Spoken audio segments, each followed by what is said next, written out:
helft es, als er geblieben a Scheile. Uvein Tayim Rachmana Litzlan Hoyelei Sila, we're still not in the Geula.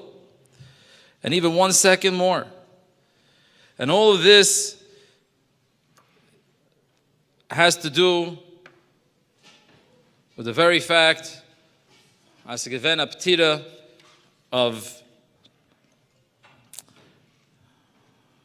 I'm going to repeat this sikha that Rabbi was speaking about a mother, but the Nakuda is there was a ptira, and all the children should have a riches yam v'shanim toivis, and there should be a kitzav aran no sheikh ne'afar. V'meila, what does the Eibishter want? This is the Shiloh. Ma Kodesh Baruch Hu was will the Eibishter. He wants nachas ruach. Segenug, the Yidden are in Galus 1900 years. And the Eibishter is with us in Galus. And he knows this is a continuation of 1900 years. But dayan loiba. The Tanmiya Kayemes. Nachatog, another day, Nachavoch, Nachachodesh. And when we say Ad Mosai, my Yotze B'foil, so given an inyan of Nachapatira B'pashtus. Another neshama was taken, and it's a Mesiris Nefesh, and Vos helped us, we have a Taina Nachamol and Vidramol, and the Rebbe says we started with Simcha, we tried Shishim Yem Shel Simcha, Chodesh Adar. The Rebbe Shpos said the Sikha when it was also a double Adar in Tafshinun Beis 30 years ago. When the Geula didn't come before you, V'meila, we have Tainus, Babishah, the Eibishter Kaviyachal is with us in Galus. And of course, Yehiratzin, the Erste Einker should be that there should be Geula Shlema, Umiyad, we right away, we're not going to have any more Shilas, and we're not going to have any more Kashyas. And there's going to be a Arichas Yom V'Shanim Toivis, and like this, V'oid V'yikir, that from these words, we're going to have we'll have a Kitzu V'Rananu Sheikh Ne'afar, and the Tzaddikim are going to stand up B'yachad together with their children, and like this will be Mamshech V'Chinuch M'Techsimchu V'Levav, and may it be Tekef V'Miyad Mamesh V'Layikva Nafilu Keheref Ayin. Amen.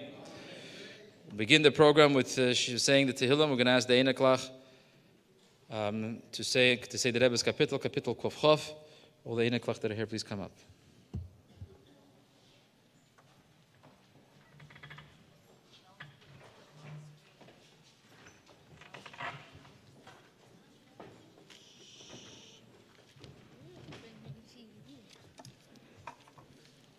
Kapitel Chof? No, Kapitel Chof is on the Kapitel first. No, Chof first. Chof, not Chof. Oh, Chof. Okay. We're going to start Lam Natzech. Kapitel Chof first. Go ahead. Lam Natzech, Mizmel David, Yancha, Dinabiyim, Sarah, Yisadech, Shemele Yaakov, Yishlach, Ezra, Mi, Kaidesh, Umiti, and Yisadeka, Yiskarka, Minchasecha, Ve'elas, Chayidas, Nesela, Yitilcha, Chelba, Vachala, Tzasayim, Mali, Ran, Shusecha, B'Shem, Alein, Nidgar, Mali, Adonai, Mikol, Mishasecha, Atay, Dati, Keshe, Adonai, Yeshayana, Yeshemina, Ela, Varecha, Vela, Vasus, Vaha, Naknam, Shem, and Sker, Nakonavina, Paluva, Naknam, Shem, Kamasa, Naya, Yeshia, Malchianino, Kiam Karino. Kapitel Kuf Chof, the Rebbe's Kapitel.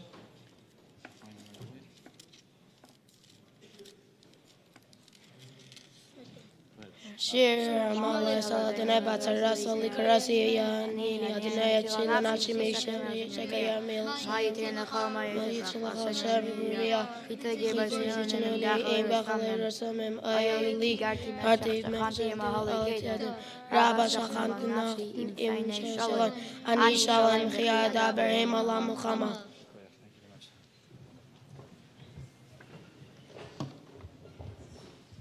Thank you very much for the Kinlach. All the Kinlach should continue to grow. Chassid Yishamayim Alamdin and Toida Voida Gemil Chasadim.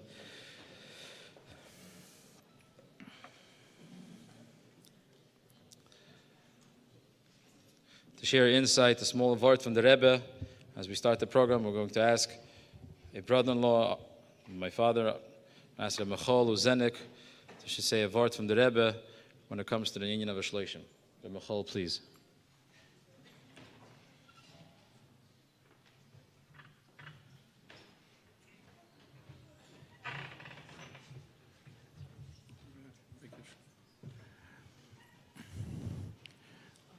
I saw this morning on my WhatsApp that for the past 30 days we're getting very interesting stories and comments of people that were his Talmidim, family, friends, and so on.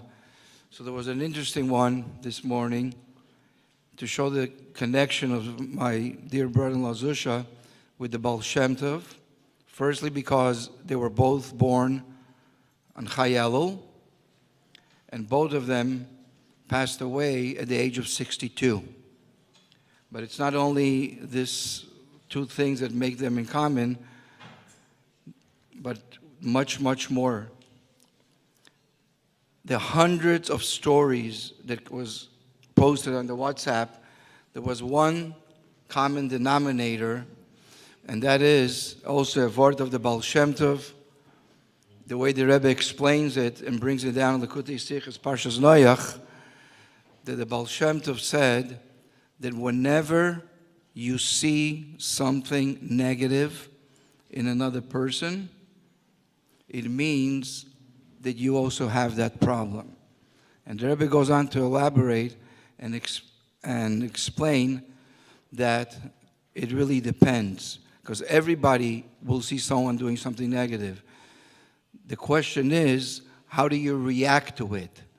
When someone sees something negative in another person, they usually make this face of upsetness and they tell it to their friends and other people, look what this person did.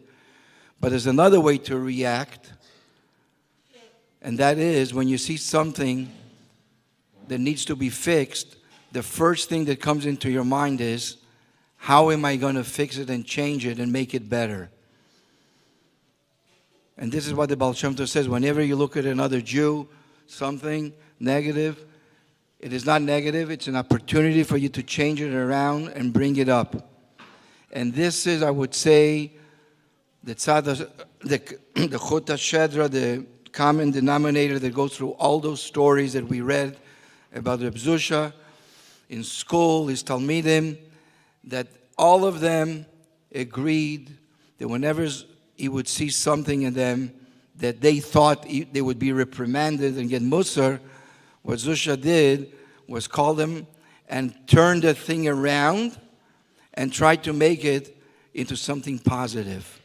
So the child, the Talmud, didn't feel that he did anything wrong, but it's a way he could serve the Eibusher. And this is with his friends, with his mishpacha. That's why he was the pillar of security by everyone, from the youngest to the oldest. Zushe was my Jewish Wikipedia. Whenever I had a shaila, question, and advice I needed to ask, I went to Zushe. If schools around New York, the country, the world, would follow the way Zushe treated his students, there would be no such thing as kids off the derech, kids that leave school. We would have a different school system today if we would put out for the future now a book of the legacy of Reb Zushe of klolim in how to raise and mechanech students. If this book, Emir Hashem, will be printed and distributed and made as a basic way to train teachers, the whole face of all Jewish schools will be different.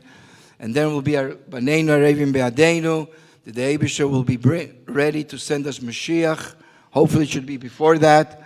And we should be Vakitzer around Shechne Yafar, that we should all be with Zushe together again. The Rebbe, Mashiach, Tzidkeinu, Bekarov Mamash.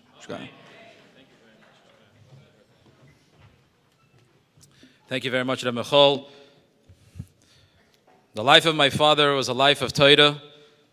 As many people writing about Torah's Chashashui, learning and knowing and giving and taking care of Talmidim, with many others.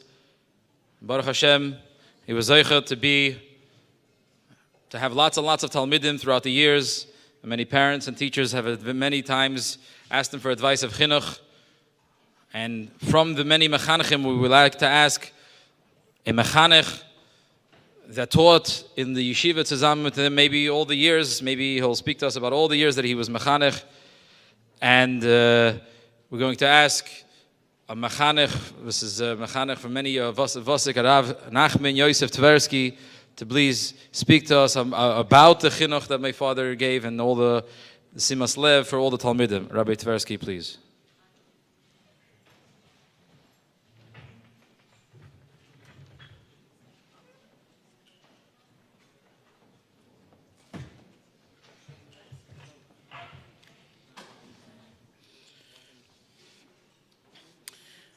Rabbi Zushe is, he call it Isha Shkoilius, Isha Koil Boy.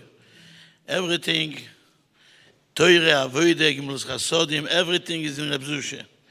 I want to talk only about my part, my work in school, in yeshiva, in Mesifte.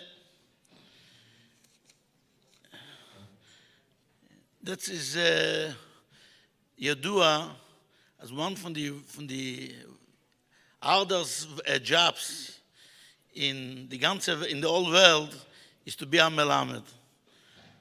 It's one from this in but the goyishe world says this is the second job, but it's the hardest job. I want to tell you one thing. Baruch Hashem, I do my job. I work together with Rabbi Zushe all 31 years, but he's in Mesifte. And I want to say, the biggest atzloche that Baruch Hashem I see my work is only because I have support from Reb Zushe. On support, I don't talk about support once. I talk it from the every day, from the morning, from the good morning. But he says every day, say good morning. And every time, every break, and every recess, and every this, when he see me, he talk to me. He talking about our life. 31 years, day after day. In this support, that's make me my job good. That's make my job perfect. That's make to build Talmidim. And that is that's what he says. He says the brother-in-law to write our books. It's a book from life. How to deal with teachers, how to deal with Talmidim. And also, I want to say, Bekitzer, about the name from Teure. I meet a Talmid, but I learned Mesifte 30 years ago. When I ask him a shayla, really, I don't think about don't to fire him. Stam, I want a shayla for myself. I want a shayla. And they tell me, you know what? This shayla, he given in Yeshlit Moya for 27 years ago. And they tell me, and I know it, and they give me a nice answer. I know it only because of the Yeshlit Moya from Rabbi Zushe. And he tell me, the nicest thing for Rabbi Zushe is, he don't give the answers. He give a prize, you give the answers, you need to look for this. He tell me, I know the answer because I work to find the answer. I live in the house from Rabbi Zushe's father, Rabbi David, Olav Sholem. I talk a lot with his father. Es ist a bitul zuv chatzaftem. His father, Rabbi David, tell me a lot of time, I mispalel daily. Meine Kinder sollen sein Talmidei Chachumim. I want meine kids to be Talmidei Chachumim. That's my tefillah. I don't need this and this. Talmidei Chachumim. Und Baruch Hashem ist tefillah in das Kabel geworden. Reb Zushe is goal. Die Talmidim, die kids, die Talmidim to be Talmidei Chachumim. Loch al apores not ameratzim. To take away the ameratzes. And that's what he work in all kind of ways, everything, and in a smart way. We once came to a room, even a maizale, he found a maiz. He never found a maiz, word lebedik. He came in the class, and he talked, what is a maiz in Aloche? And what is a Mishnah saying? And what is this and this? He bring the maiz in such a way as I forget from the mais. I forget only the halacha part from the mais. It's a different parsha. It came as snow. Everybody excited about the snow. Snowballs, with this and this. When he give a whole shir about snow, At the old snow, till now, I see the snow. I remind Rabbi Hillel Azok and this and this. There's a different snow. Everything is toiradik. I remember, if you think about tefillah, I remember Rabbi Zushe, I asked him once, down with Shir Aleph Minche. And I asked him maybe to give a shir all year about the tefillah from Shmonesre. I see 3 times a day, not Pirush Amiles, Pshat. The Pshat in the tefillah. A whole year he give every day a shir, Efa Broche, a Kvoda von a Broche. And I want to tell you, I asked Rabbi Zushe, write the bestseller for that sefer. He said, I don't have time to write. I learn it and I don't have time to write. I should. And it's a different davenes, a different tefillah after you know what it is. I remember another thing, what is saying from Shatzine Yofeloi. He asked me a lot of time if you know a Talmud what missing is in Gashmias, Alboshe, he needs some help in this in Yonim. And I give him the name. And he do it in such a nice way. I remember, he take a kid before a Yom Tov, and he buy him bgodim like he buy a chosen for the chasine. From shoes till the head, bgodim, shirts. I remember even once he take the boy with him, and he make it in such a nice way, like he have like a matone from the yeshiva. It's like it's a manak. I have all kind of. The kid don't feel because he's epsna. I remember even once he go with the kid in Kingston to buy him all the good stuff. The mother is there. The mother is saying to him in the street. And he said, your mother, your son is such a good son. He's so good. I mean, you have a special treat from the yeshiva and make it so nice. The mother even don't think because something, there's the save upon him, your voice. Teure avoidig milus chasodim in everything. Another thing, ich will sagen, ein Wort von Reben, ein Wort von der Reben, 90 Parche, und Reb Zushe, das ist der Dogma von dem Minion. Steht, was soll im Migdosh, ich erkannte Besoichom. Ja, famous word is Besoichom, Besoichom, lo inema alo Besoichom, Besoich kolechot ve'echot mi-Yisrael. Jeva kashe, der Rebbe eska kashe. Need to be Besoichoi. Pshat, ein Mikro yoitze mit dem Pshuto, why Besoichom? Need to be Besoichoi. Sog der Rebbe, in what place is Begilui? Ashoras Hashchine is in every Jewish home. B'sech kolechot ve'echot beYisrael, every Jewish home is Ashoras Hashchine. In Beis HaMikdosh, you don't see the Beis. It's not Begilui. In Beis HaMikdosh is only, but night is closed. In day only certain people came in. And that's also from the Miles and Reb Zushe. Reb Zushe given a Mishpoche Mensch. Ish Mishpoche. He live mit Mishpoche. Every Shabbos beim Shabbos. Und das, was der Rebbe say in die Siche, as the old secret von Klal Yisrael, to be a nice Shabbos tish, to sit together, die Tate mit die Mama and Brüder und Schwester to sit together, and that is Yud-Kei Vov-Kei. The father and mother is Yud-Kei. The kids, the brother and sister is Vov-Kei. We sit together, that is a Shem Sholem und Kisha Sholem. The Rebbe Sheralfen, sein Wachheit in the Libo, and everything what you talk here, people to take it to daily life, and that's to be Ilin Neshama from Reb Zushe.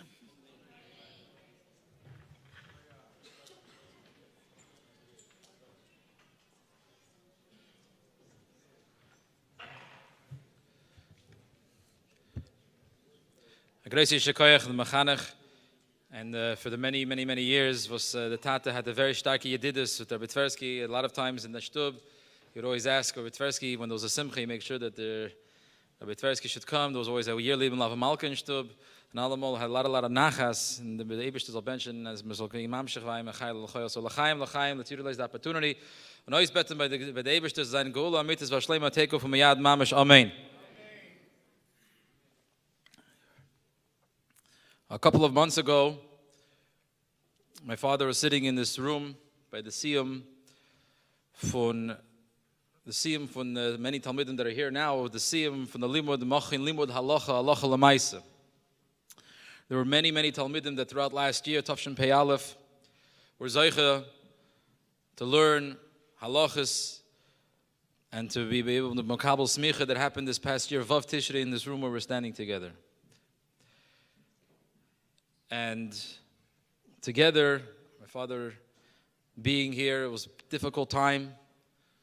Was going through the couple of pain and throughout the months, but he said he wants to make sure in the nachas that he had, and the nachas that he continued to have, and always be yedidus, he was always asking, as the Rav and the Marada Asra from the Shchuna should be the one to be boich in the Talmidim and test the Talmidim. The say Steve was learning the halacha of Oid for many years ahead and throughout yeshiva years, many times to come and to test the Talmidim and to give them a chayis and a geshmak, as we'll hear more throughout the night about many tests that took place throughout, and pick up the Talmidim's Raman level on a higher level. And I take this opportunity to ask the Kavod Gadol, the Rav and the Marada Asr and the Chaver based in Tzedek from Shchinas Kran Siva, Harav Broin, to share with us in honor of Heintige Shloshim.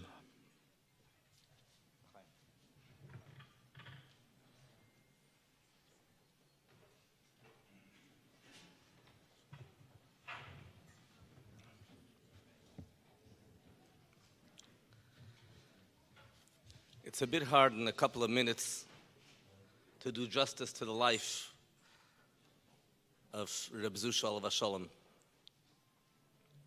And a couple of hours also won't be enough. Bashgacha Pratis, just yesterday, I came across a letter of the Rebbe. It was an interesting set of Ashgacha Pratis, how that letter came to my desk for a different occasion, written to an individual by the name of Reb Levi Belitsky. Reb Levi Belitsky was a Litvischer Rav over here in Brooklyn. Comes from a real, authentic Litvischer family, Eniklich von the Netziv, Reb Chaim Volozhner, etc. But he corresponded with the Rebbe quite a lot. There was a letter that the Rebbe wrote on his own initiative. The Rebbe heard that they're honoring him for 18 years of being the Rav in the Shul. The Chevre Shas and the Chevre Mishnayos were honoring him. The Rebbe wrote a letter. He was a Rav, he was a chaplain in the hospital too, and he wrote to the Rebbe how the Bachrim came to the hospital to blow shofar and how inspired he was. And the Rebbe responded. There's several letters from the Rebbe to him. The particular letter that we're addressing now is a letter that he wrote to the Rebbe that in his shul, they Baruch Hashem made a siyum on Masechtas Kedushin. This is the kind of relationship he had with the Rebbe. They finished Kedushin, so he wrote to the Rebbe. And the Rebbe writes him in the Kudde b'negei to the siyum of Masechtas Kedushin. Basically a hadron on Kedushin in a very short letter. The Rebbe throughout the years gave a number of hadronim in Kedushin. In fact, the very first hadron that the Rebbe said after Yud Shvat, Chaf Av, was on Kedushin. But here the Rebbe took a bit of a different spin. And the reason I'm sharing this letter is simply because I see this mamash encapsulates what the Reb Zushe was all about. The Rebbe asks a basic question, and at the end of Kedushin there's a Mishnah and a Braisa. They both address the importance of teaching Torah to your children. Both of them say that I would rather drop any profession in the world and teach my kids the one and only profession of Torah. And contrary to normal behavior, normally we know that Mishnah is brief, it's concise, and the Braisa elaborates. And here it's the reverse. The Mishnah goes on and on about the Maila of learning Torah, and the Braisa is just one short, terse sentence. And the Rebbe asks, how can that be? The Mishnah says that if you learn Torah, it protects you from sickness, from suffering, during sickness or during suffering, during old age, Olam Haza, Olam Haba. And the Braisa just says, if you learn Torah, it protects you in old age and Olam Haza, something like that. So the Rebbe says that the Braisa was written in a later time than the Mishnah. The Mishnah is for people that could get the short message. And the Braisa is written for people that need to have the elaboration.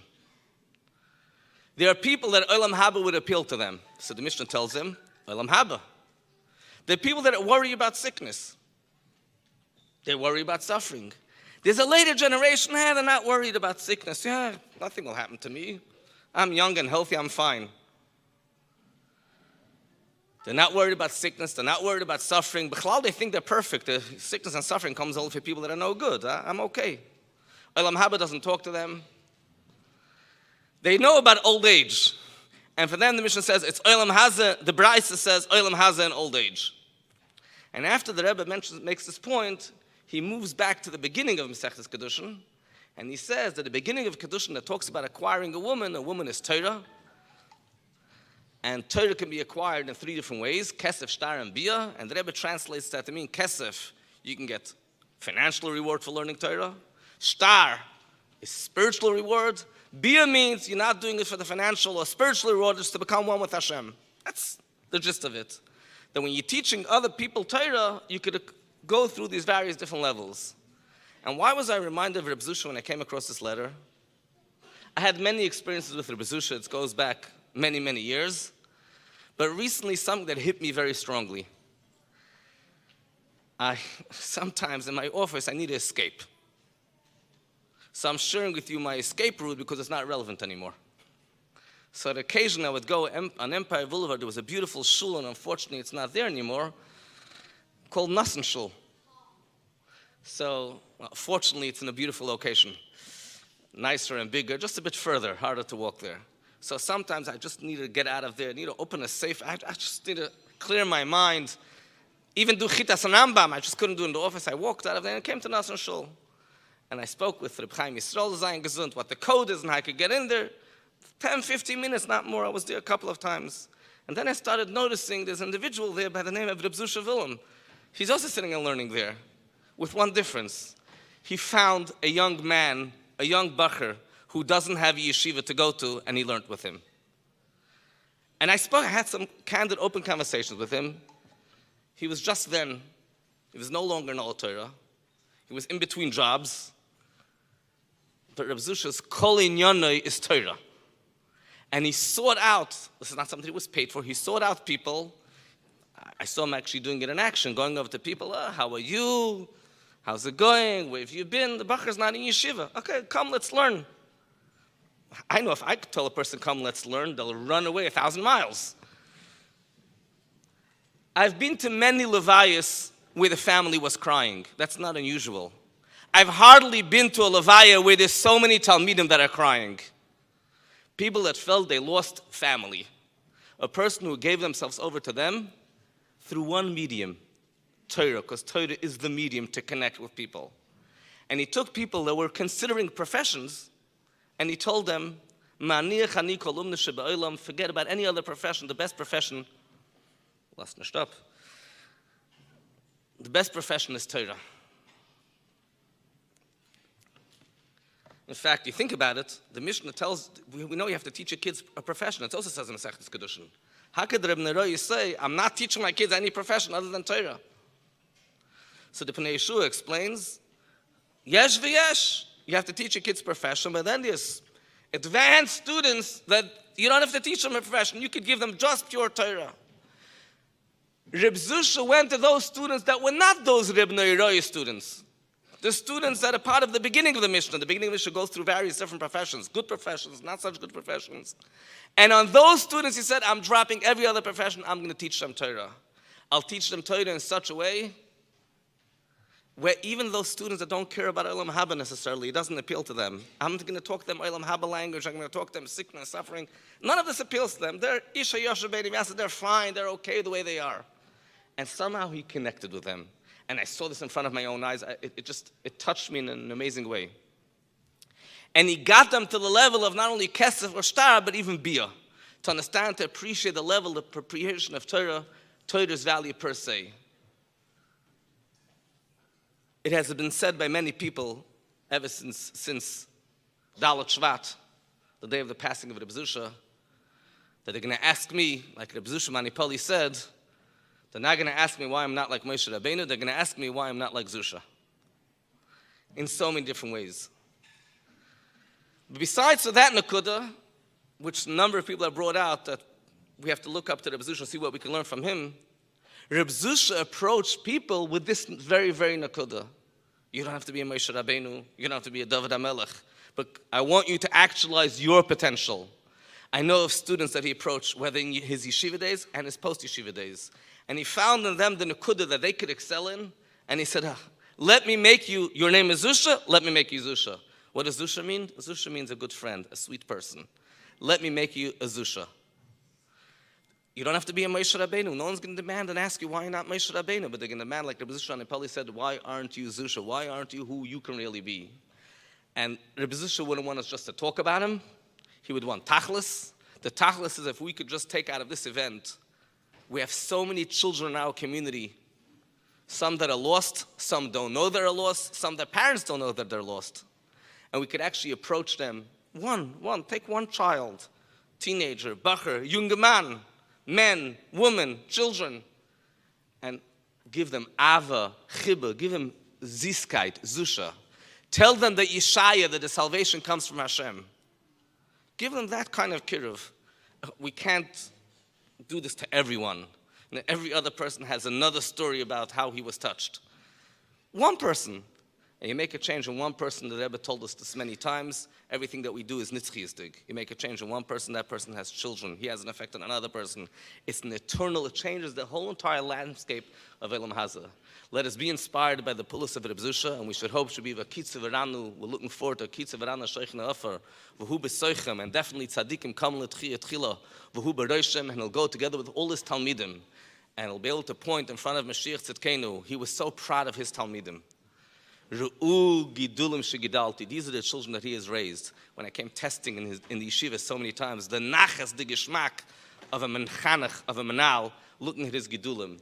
And we should be able to learn from that, and we should also be able to say, Ru'u gidulim shegidalti, the Rebbe should have nachas from us, Begula mitzvah shlema take from Yad Mamish.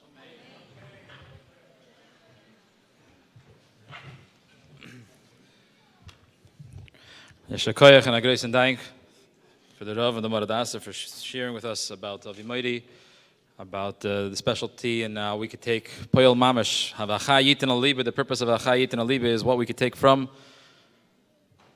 my father and bring it into our own life, how we could take and copy, try to do something, and should say to ourselves, why am I not who I am? And I should continue doing that. And that's a Moed de Kahira and a lesson in Avodas Hashem. We have with us a very special Yedid Mishpacha that very close to my father, and for many years, and Yedid Mishpacha, the ganze Mishpacha, he's the Skan Yeshiv Rosh from Merkaz Yana Chinuch and the Yeshiv Rosh from Kinnis Shloshim.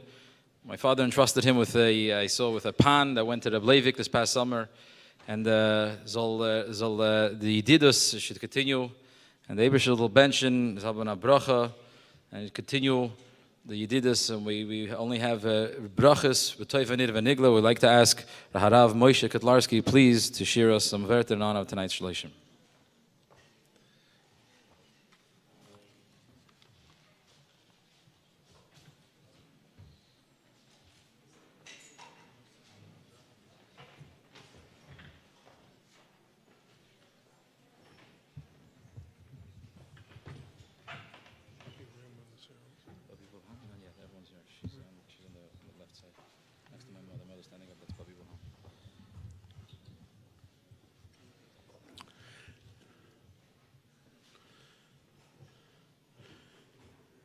Wilhelm, der Beschlag geben lange gesunde, glückliche Jahre. Esther, only the Eibusha could heal, and he should give you everything that you need.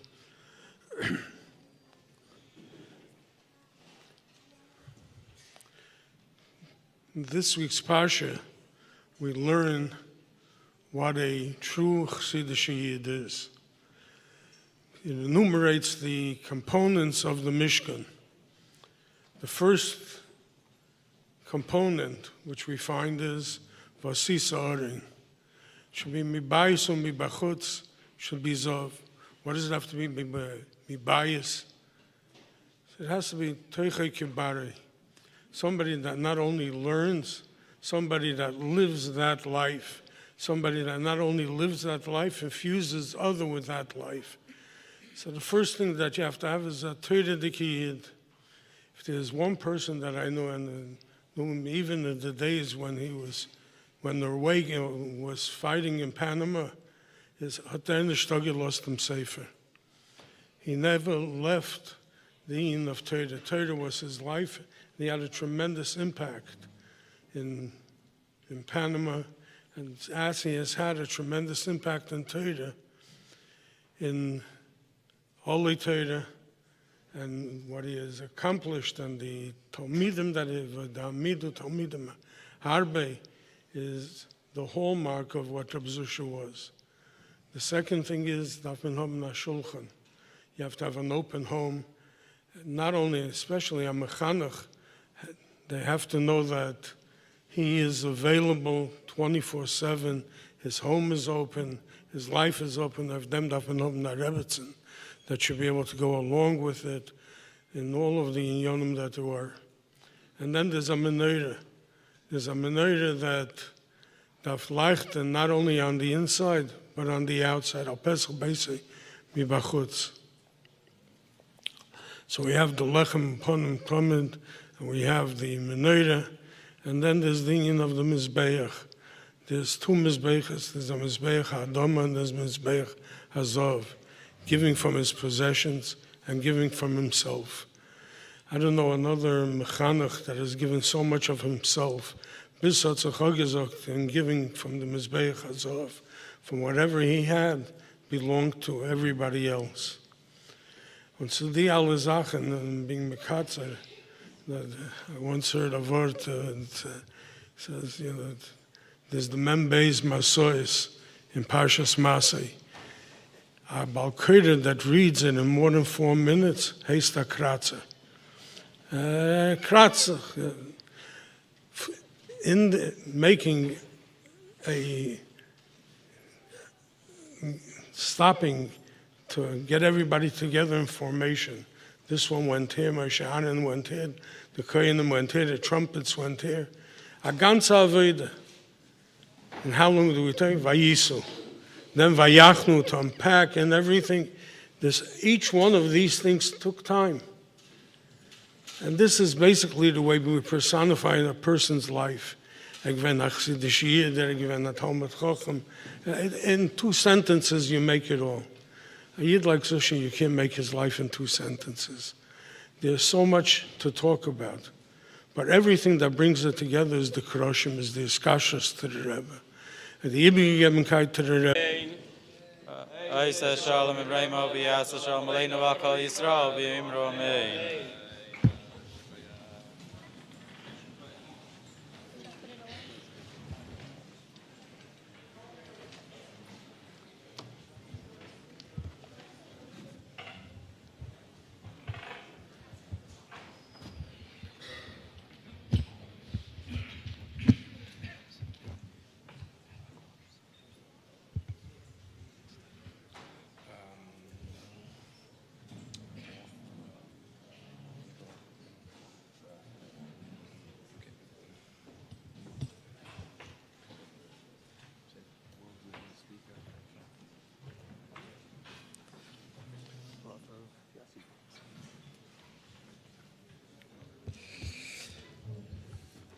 There's many seats up front and on the right side. For all those that just walked in, there's a lot of seats on the far inside the women's hall on the right side or on your left side. Please join. Please come inside. Find a seat.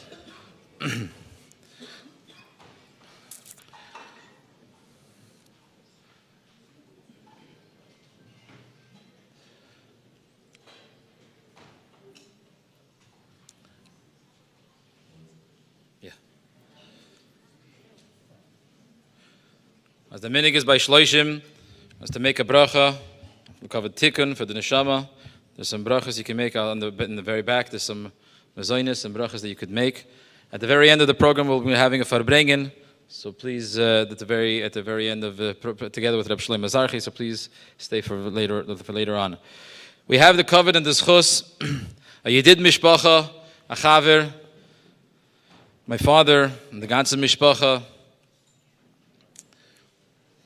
The author of the best-selling book, The Meaningful Life, The Meaningful Life Center, V'chulo. We were going to ask to please inspire us in honor of Achayiten Alibay, that all of us, we should learn from my father's ways, learn about Torah, the love for Torah, and Talmidim V'chulo, and B'chavet Gadol. We would like to ask Harav Simon Jacobson, please. Shekoyach.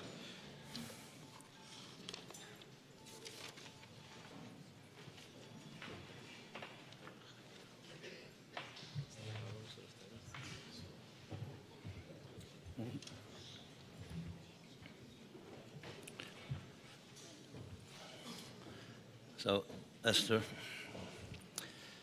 and all the wonderful and beautiful children and brothers and brothers-in-law and family and friends, and maybe above all the Talmidim and students that are both here physically and virtually. What could you say? Every time a neshama, any neshama, and any soul is taken from this world,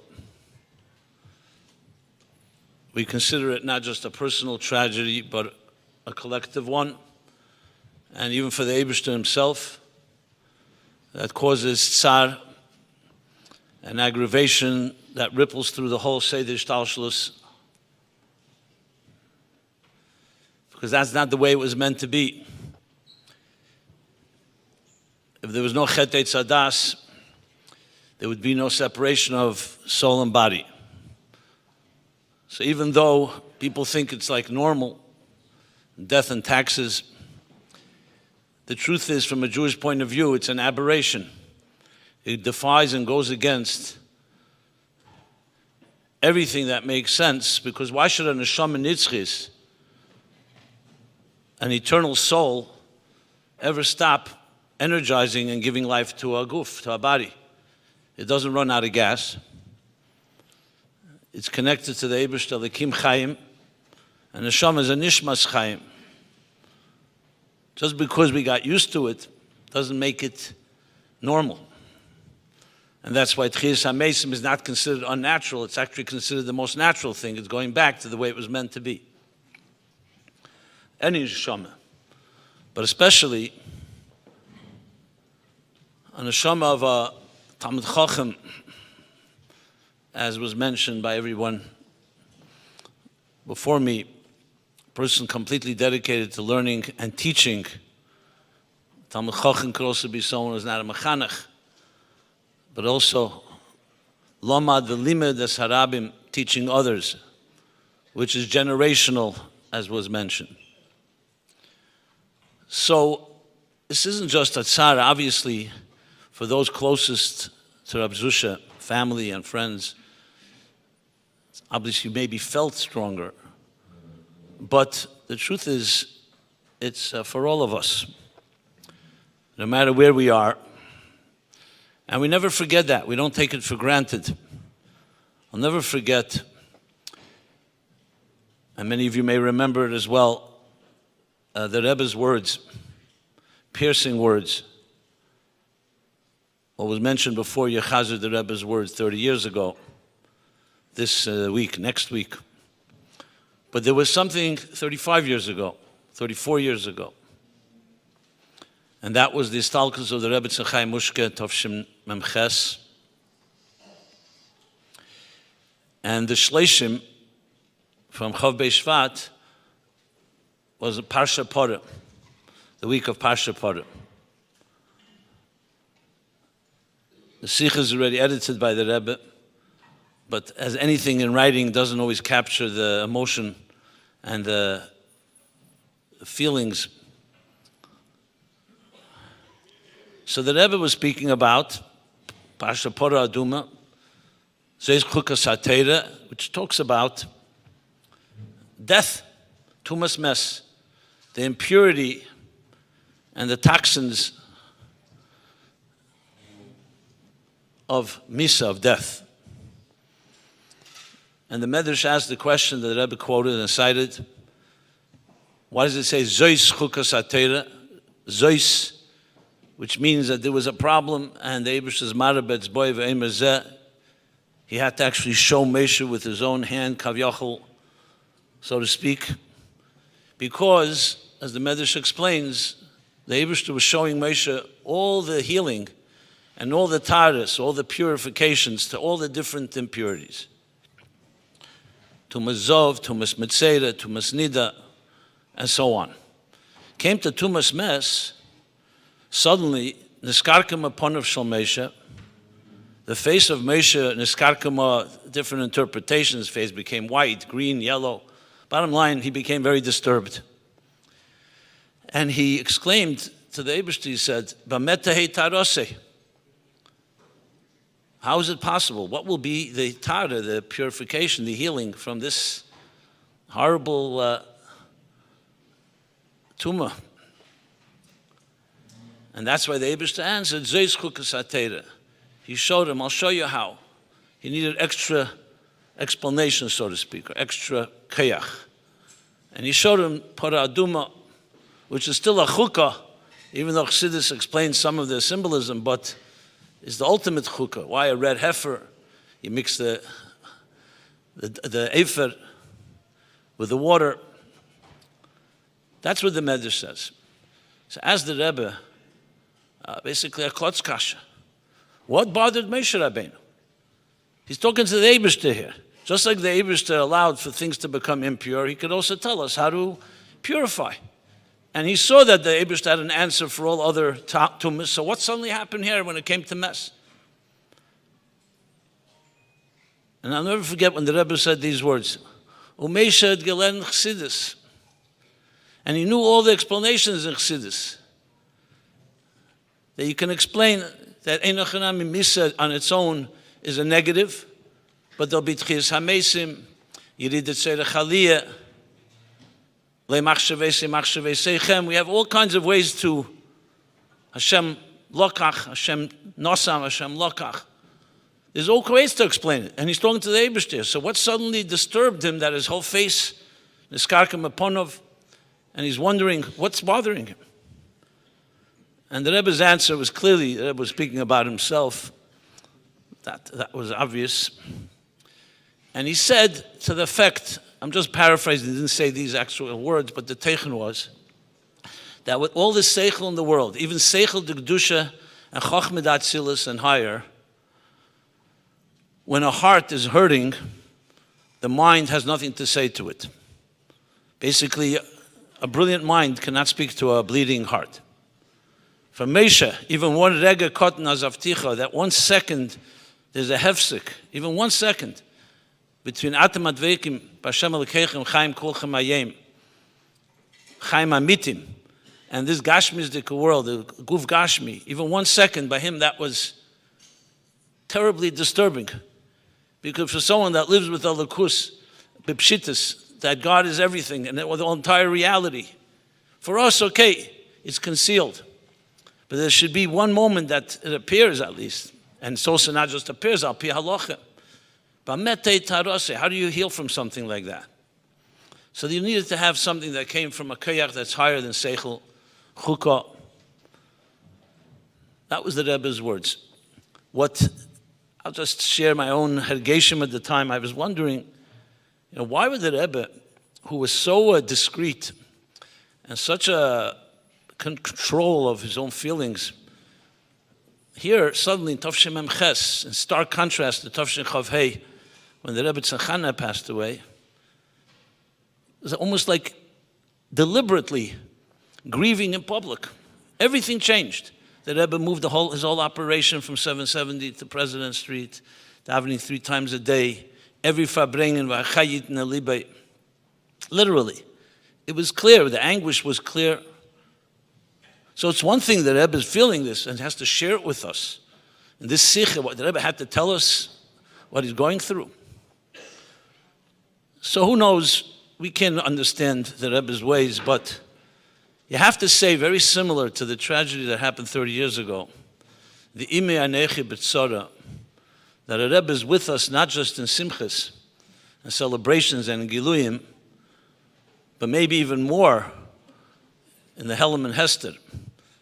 The Eibishter appeared to Moshe in a sneh, in a thorn bush, because he knew if he appears in a beautiful apple tree, what's my kamashmala? Are you with us when we're suffering, when we're being afflicted by thorns? The Idna Mitzrayim, and the same thing in every Mitzrayim, and every challenge we have. And that itself gives the ultimate kayach, because we're not alone. Shchinta b'gelusa can sound like a negative. Maybe to someone who learns the Gemara in a non-Chassidish way. But on the other hand, it's actually the opposite. It means we are not alone. And that we are with the keiches of the Eibishter and the keiches of the Rebbe. So I don't, no one here is going to come and explain why the Eibishter decided to take Rabbi Zushe at a premature age. We don't have answers to these questions. As the Rebbe said many times, we don't ask why. We ask, what are we going to do about it? I saw a letter from the Rebbe to a Holocaust survivor, a doctor in English, 3-page letter, and he asks the big question, why? And the Rebbe answers, we don't know why. If the Eibishter wanted us to know why, and it would be negeya to our Vedas Hashem, he would tell us. Since he didn't tell us, it means it's not relevant to us, and we can do what we have to do. The question we have to ask is, what will be? But what's unique in this letter, actually, is at the end of the letter, this is what the Rebbe writes. He says, you may think that I'm writing to you cerebrally, intellectually, a philosophical idea. And this is not negay, it didn't touch me personally. He says, no, I'm a Holocaust survivor myself. The Rebbe writes the following: I lost my brother, my grandmother, my sister-in-law, my brother-in-law, and many other close relatives. And that's where I'm writing from. I mean, I've never seen the Rebbe say it quite, but the same idea. So we don't have a why, but we know what we have to do.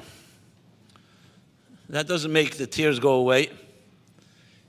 On the contrary, but it has a place to channel the tears. Because at the end of the day, grief and crying is also energy. It's just going in the wrong direction. And that's why Hazerim b'dimai b'rini yektzeiru. Tears also are moisture. They give birth to things. You plant seeds. And ultimately what remains is not the negative, it remains what we built out of it. So again, this is not an answer. It's an approach. I grew up with Rabbi Zushe. He's a little younger than I was, but I remember him as a kid. He went to Holoteda, I went to Lubavitch Yeshiva, so we had the competition going on. To put it perfectly bluntly, he came out better than we did. It's not going into details. So we had this, it was almost like that type of friend where you don't even have to say you're a friend. It's just you grew up, it's like part of the furniture. Last times I spoke to Rabbi Zushe was actually right in this room.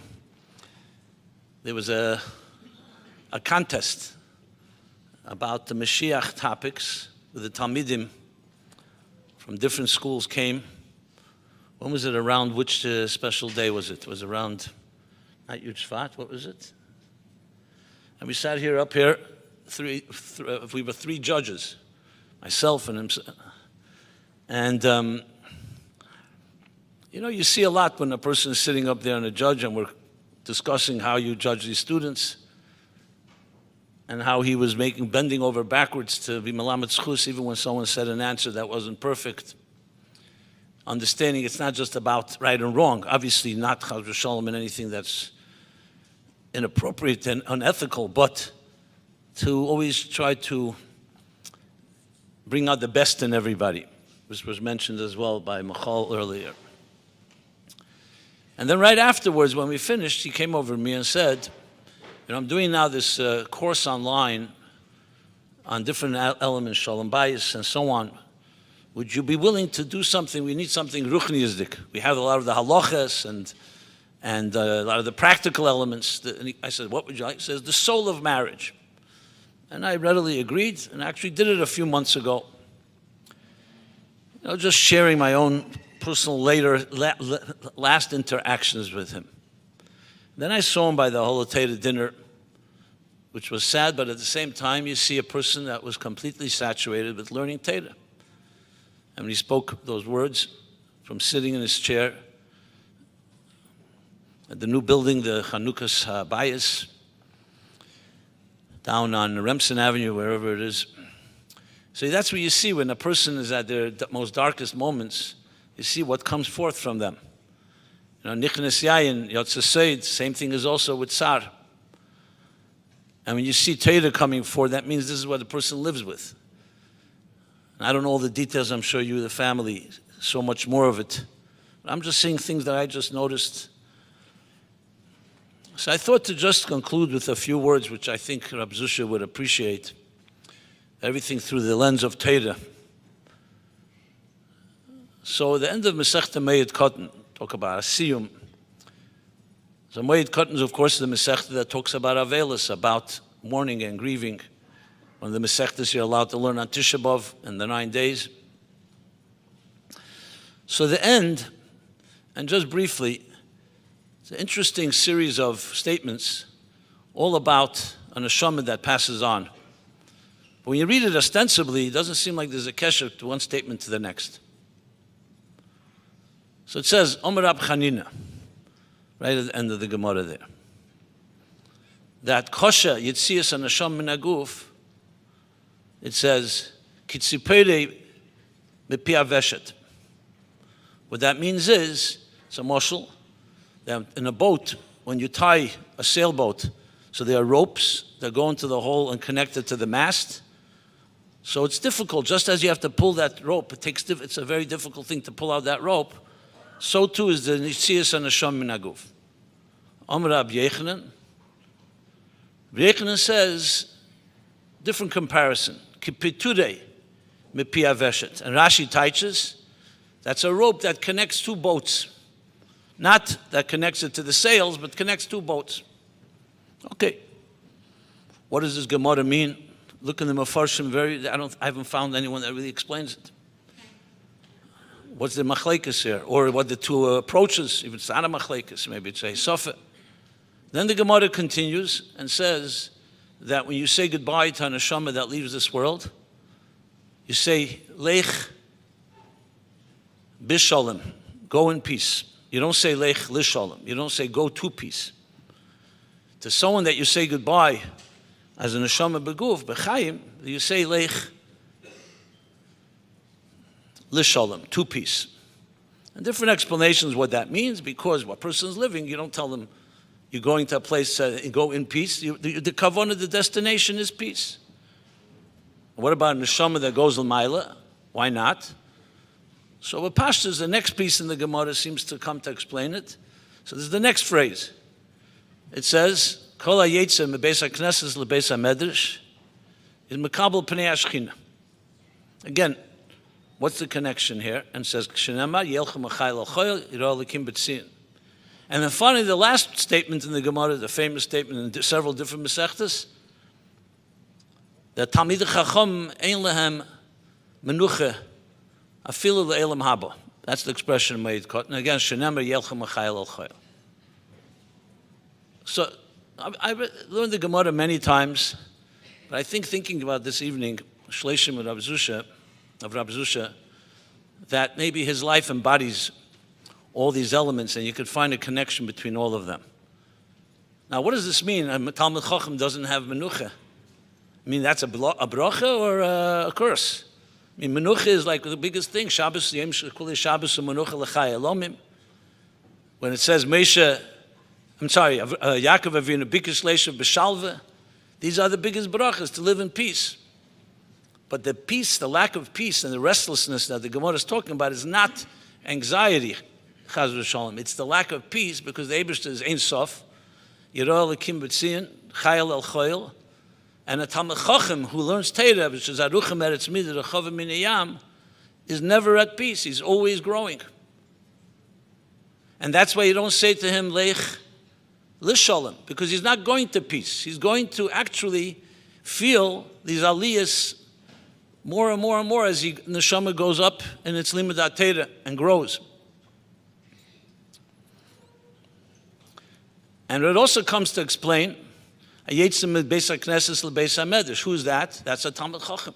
He doesn't just daven, he goes from davening to learning. I think Rabbi Brown mentioned about where he met Rabbi Zushe in the Beis Medrash. In other words, he doesn't just do the davening, it's saturated with the Torah.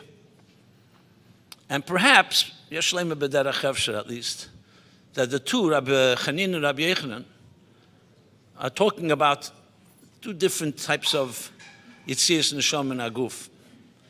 There's a person, everybody that leaves this world, as I mentioned, is a tsar. But somebody that has Talmidim And his ship was connected to other ships, both as a Talmud, called a Talmud Chochem. He's always a Talmud of Chochmah, Reishis Chochem Yiras Hashem. And especially a Mekusha and Chosser of the Rebbe, so he's connected Mekusha to what? To the headship, which is the Rebbe.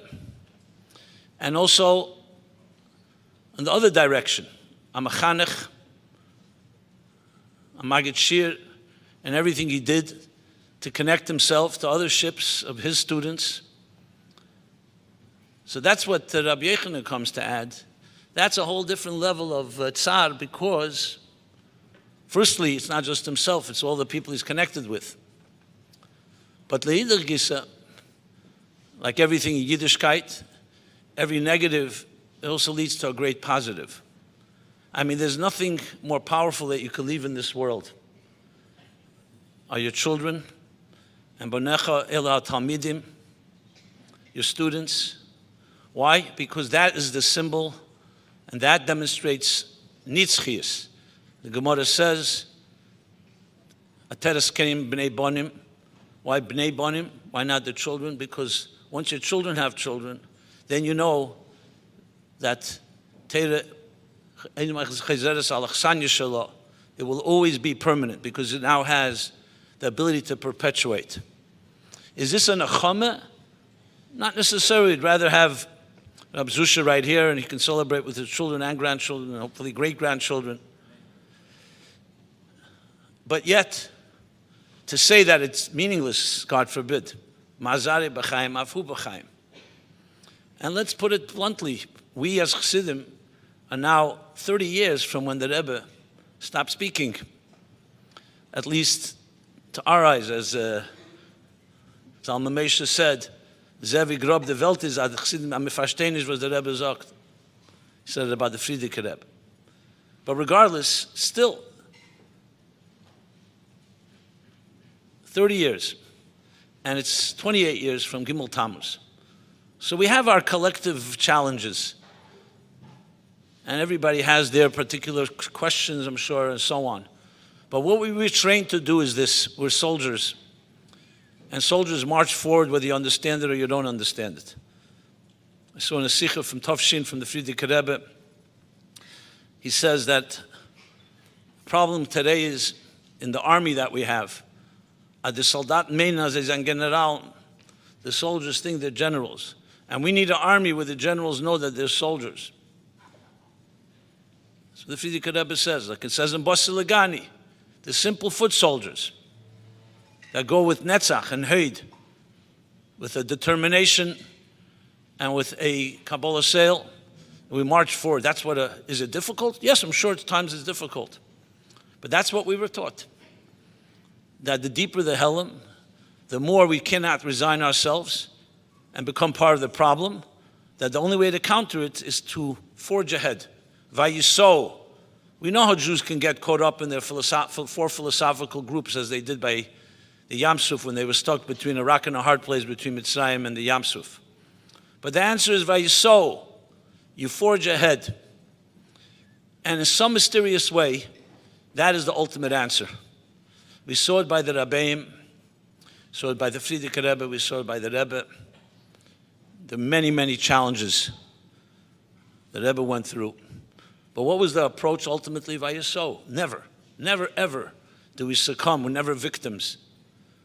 Like I said before, as the Rebbe said so many times, we don't ask why. We ask what are we going to do about it. Ein lo nishoin al Avinu shebashamayim, says the Friedrich Rebbe, is also part of the problem. What am I going to do? What will be? That's not the answer of a Jew, and definitely not of a chassid. What are we going to do? We are not victims. We are proactive. We initiate. So I want to say, Birchas Hedjed, if I may, to you, Esther.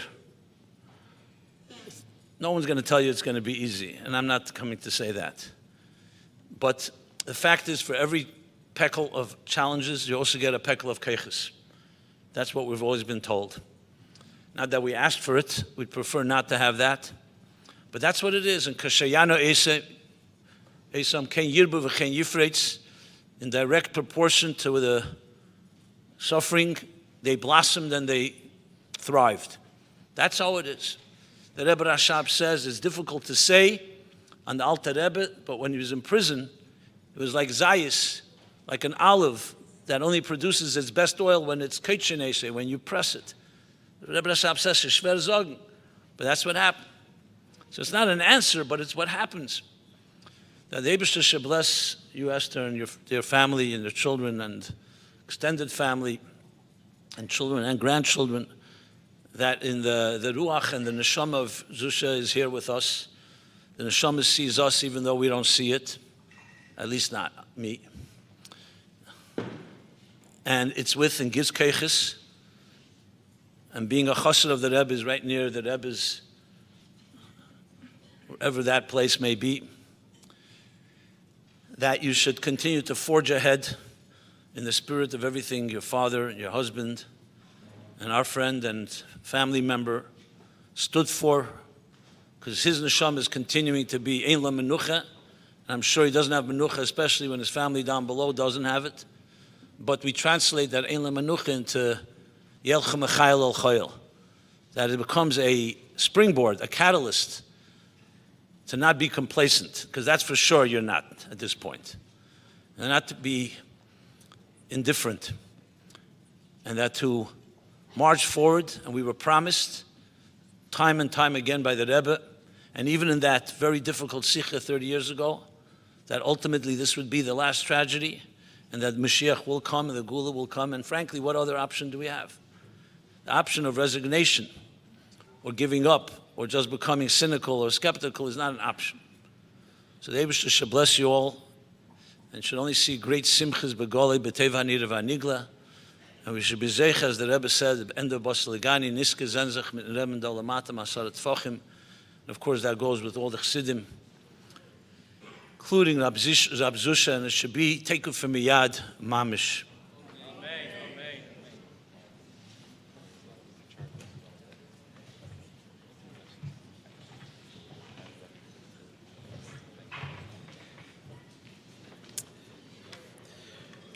On the Shabbos during the Shiva, I heard about the Rebbe's call to make a sefer in honor when it came to the Shloshim of a chassid that passed away 30 years ago. It was Parshas Vayera, Tafshinun Beis. And in the past 30 days, together with many, many Talmidim, Rabbanim, Shluchim, Mishpacha, children, they wrote together a beautiful sefer that will be delivered at very short, later on in the evening. But a sefer that came out, which is called a sefer Zikaron Yishai Zushe. I have one in front of me. This sefer just arrived from the printer just now. In a very short time, only in the last 3 weeks, obviously after the Shiva is when it started, and we started making a beautiful sefer. This sefer is made up of Shar Chidushei Torah, a Shar that has a lot of Chidushei Torah from many Rabbanim, Talmidim, a Shar of Zichroines of many Talmidim that are writing memories of a family member, memories of their manal, the mechanech, people from different places writing, Talmidim, say Talmidim from the yeshiva, Talmidim from the smicha. There's a shar drasha ziv, a drasha the Avi Moiri he gave to the mechanechim. There's a shar of chiburav, all the chiburim that he prepared, and shar nechama, amongst others, which is going to be given out later on. This is the Zikaron Yishai Zushe, and I thank you for all those Talmidim, Mechanechim, and Shluchim, and Rabbanim that prepared and gave in to the Zichroinus or the Chidushei Torah, and I thank them very much. We'll be sharing more of that later on. Take this opportunity to give a lot of brachas.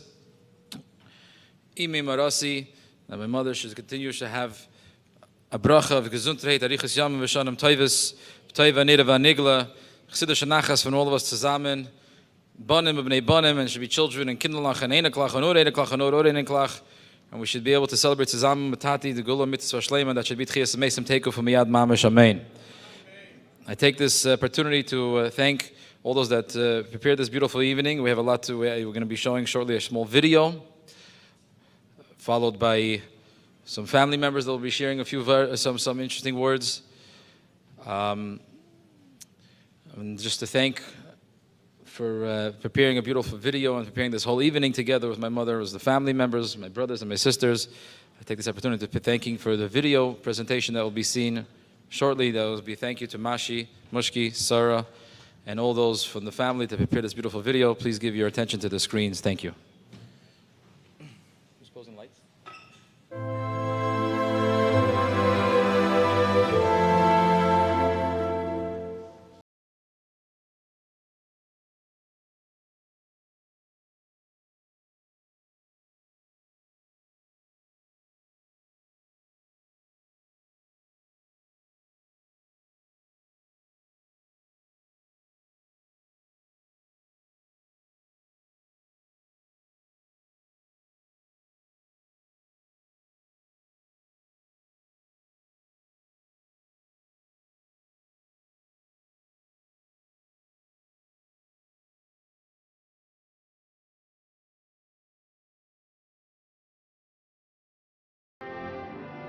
A rabbi, but a dear friend to me.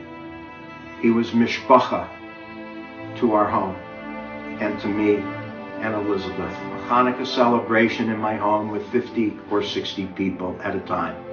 And he would teach from the Torah, and he would dance and sing and let everybody celebrate in such a beautiful way. What a fabulous, fabulous man he was, and he'll be greatly missed. It was a great privilege in my life to have been acquainted with Rabbi Zushe, Olav Shalom. He was a one-of-a-kind man. He made such an incredible impression upon me, and I would cherish the times he'd visit Las Vegas to visit. I'm only sorry I didn't get to know him better. It was very inspirational. They say the apple doesn't fall far from the tree, and we are so blessed to have his son, Rabbi Levi, with us to carry on his father's legacy. The first time I met Rabbi Zushe Wilhelm and his wife, it was in Panama, when they came as Shloshim for the Ashkenazi community of Panama. Before their arrival, the community did not know which path to take regarding Yiddishkeit. And they came and they started building the community again. They started separating women from men, which was something usual that we used to see the families together. And little by little, they started teaching us how to daven, how to keep chagim and all these things. Many people in the country left the place and went to other places. The banks were closed until there was the invasion of Panama by the American troops. And it took 20 years until I met him again. That time I was already a Balat Tshuva. I went to Crown Heights. I visited his home, and from that moment his home was always open to me. I used to go to Crown Heights and stay with Esther and Rabbi Zushe. I had the honor and the privilege of having met Rabbi Zushe Wilhelm. Many, many years ago in Panama, we met. His profound humanity and kindness touched me in a way that I have never been able to have such a grateful relationship with a rabbi. I met in Panama many years ago during his shlichut. I have always admired his selflessness, wisdom, and passion for teaching Torah. He was a great, warm, caring friend that was always there for me, both in good and not so good times. Many times I sought his advice and he graciously guided me to the right decisions. It was very meaningful when he came to share a very special Hanukkah evening in New York, lighting candles and sharing words of Torah.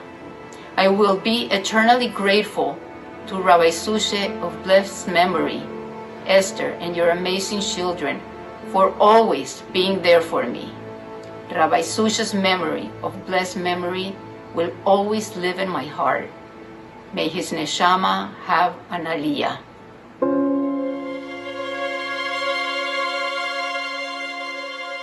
In participating in Nussin Shul, I had the extreme honor of learning Chassidus in the morning before davening with Rabbi Wilhelm. And of course, I had the honor in participating in the Smicha program under his auspices. And his personally handing me my Smicha certificate in that joyful event of our graduation. Harav Wilhelm always imparted a great sense of joy and excitement in learning Torah, and always made the person learning with him greatly appreciate and respond to his teaching. Of course, his care and dedication was previously extended to my sons when they were under his auspices in yeshiva, and later on, he cared and assisted in the chinuch of my grandson. For me, Harav Wilhelm and his Torah will always live on, and together we will continue to learn from the depth of wisdom that he has imparted on all of us.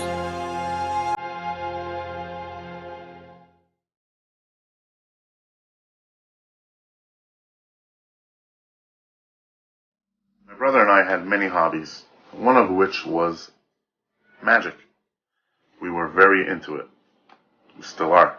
One day, Rabbi Wilhelm caught us performing some tricks on other Bachrim in Zal. He summoned us to his office and we were ready to get a knas, call our parents, be thrown out of yeshiva, whatever. Instead, he handed us a kovitz of Rambam's Hilchos Kaismin and told us two things. One, if you're going to perform magic, you need to know the halachas. And two, if you have the desire, or you feel the need to perform a trick, don't do it in Zal. Please come up to my office and perform it on me. Instead of putting us down, Rabbi Wilhelm let our talents shine, and we ended up traveling the world, quoting Rambam and breaking all the rules of magic. I want to speak about Zushe Wilhelm. He was a Menal for Torah for 30 years, and the growth of the Torah was because of him. He was very immigegeben. He went immigegeben, and he saw that all the children should learn a shechaza, and they gave prizes, and they paid from his own money the prizes over here, and he explained the Gemara very good. He had a pair of mapek magolas. כולם יודעים על זושה, על הגאונות שלו, שהוא גאון בניגלה, בחסידס, בניסטר, בכל הדברים. אבל יש דבר אחד מאוד חשוב, שאולי הרבה לא יודעו. רב זושה, הוא היה מכניס רווחים בצורה למעלה ממידה והגבולה. גדול להכנוס הסרויחים יותר מאשר קבולוס פני השכינה. זכיתי במשך 15 שנים להתארח אצל היהודי הזה, ותמיד היה שואל מה חסר, מה לא חסר, ואפילו בשנה האחרונה, בסוכת האחרון, שהוא ממש היה חולה, הייתי שואל אותו, מה נשמע, מה קורה? הוא היה שואל אותי, מה קורה איתך למעלה בבייסמה? האם חסר לך משהו? חסר לך סמיכה? חסר לך נגל? מה קורה? הכל בסדר? זה היה רב זושה. כל כולו בנושא של הכנס הסריחים, זה היה אצלו בשמחה ממש.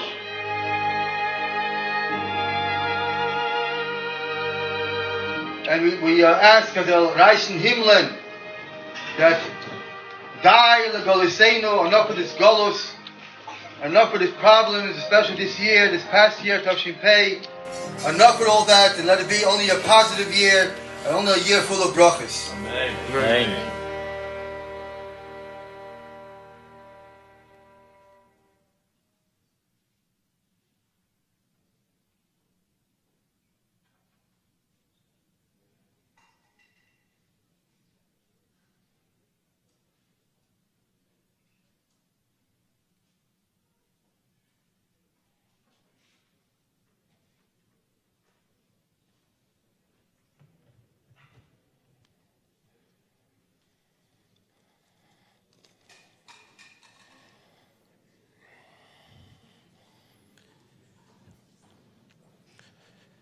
Adinoi sefosei tiftach ufiyagid tilasecha.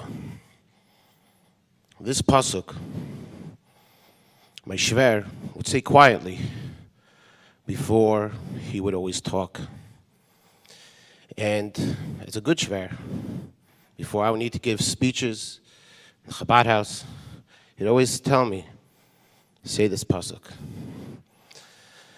So I ask you, Hashem, open my lips and let my words go from my heart to your heart. Dvarim hayotzim el halev, nechnotzim el halev. Shver, I know you are with us more than ever before. You always help me to give over words, divrei Torah. And when I was asked to speak tonight, I turned to you. And I turned to the words you have taught me. And I asked you, what should I say tonight? And the words you told me to say is v'achai yitein aliboy. And of course we ask, as Meshver would say, yesh l'tmaya. What can we take to our heart? What can we take? The answer I can share with you is my Shver's dedication.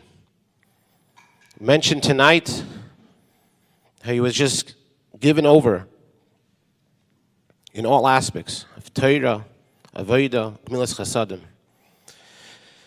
And this reminds me of the Rebbe's Sicha in Yutes Kislev, Tashim Memhei. The Rebbe brings over there the Maimer Chazal from Seches Brachas.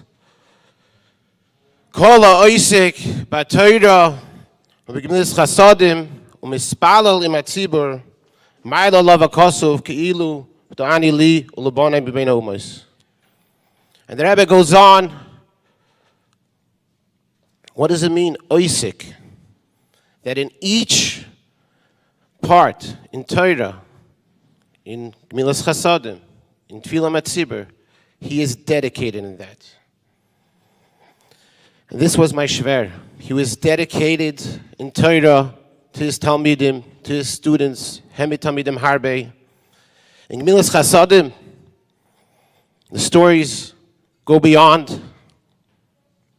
And in Tfilah and B'tzibur, he was one of the first who translated Tilas Hashem in Yiddish. And as the Rebbe brings in that Fabring, what does it mean, Tfilah Matzibur? That you gather or Eser Koiches HaNefesh.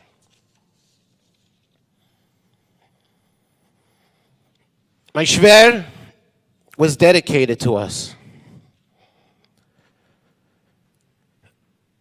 When he was by us for Pesach, just 3 years ago, it was during Chol HaMoed, we were busy with the guest, and he saw a property for sale. He knew we were looking for over 3 to 4 years for a Chabad house. And he's like, can you come with me to see it? Maybe we could, negotiate over here. We're just too busy. I said, I don't think now's the time. So him and my shviga went, checked it out, and later came back to us and said, I think you should go home and meet and check out this place. I think it's a good location. We didn't have to ask him. He went beyond.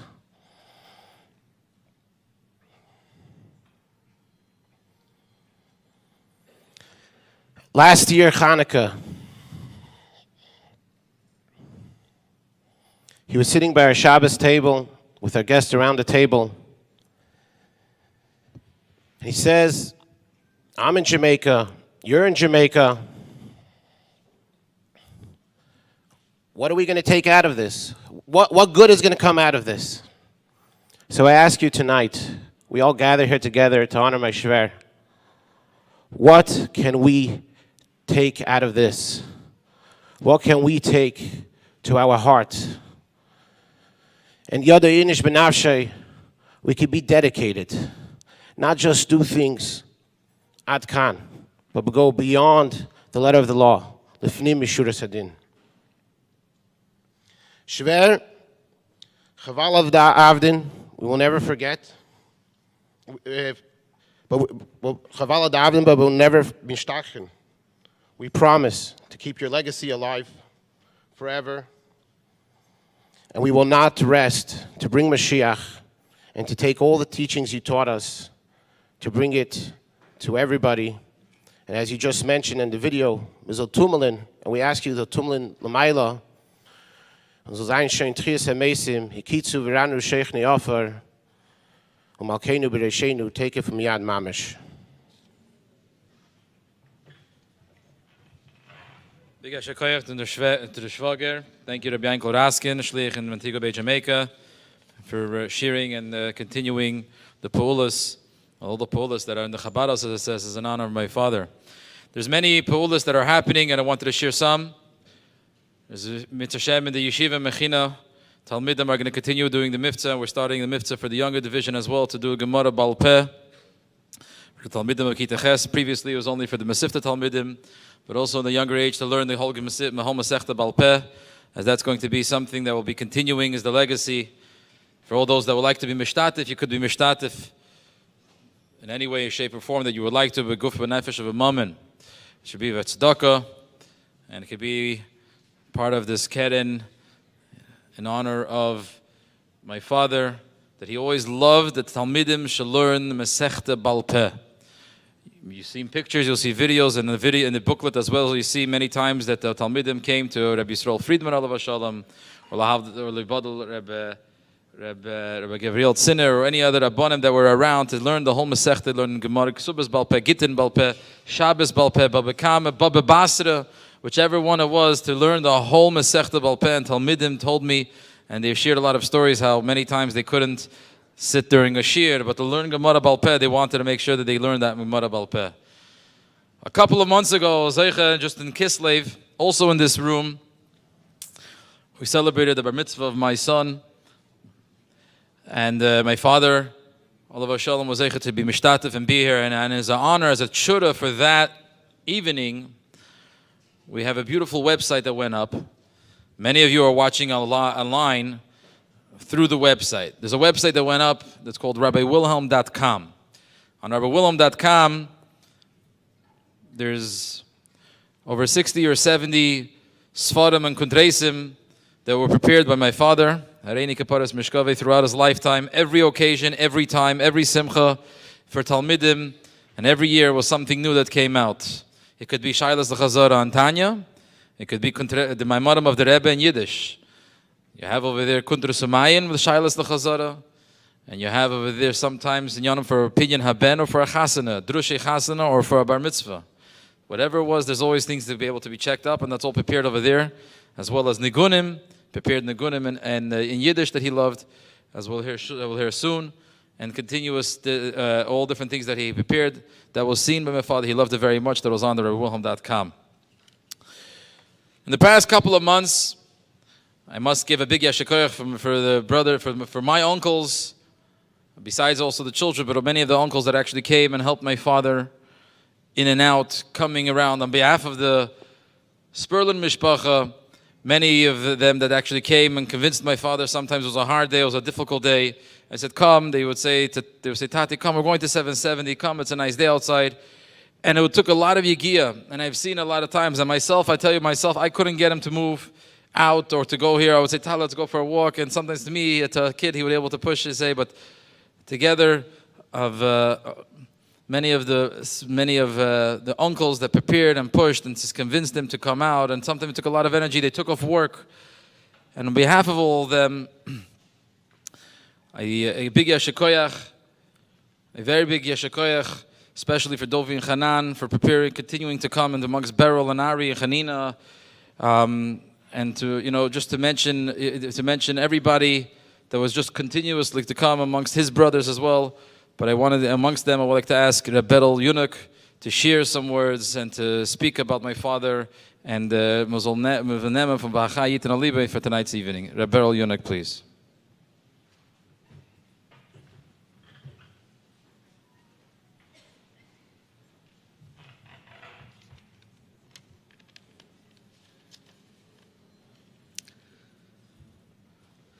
Teire, Mishpacha, friends, Talmidim, Rabbonim, and Rosh Yeshivas that are all part of Reb Zushe's family. It has been 30 days, and I'm still numb and speechless.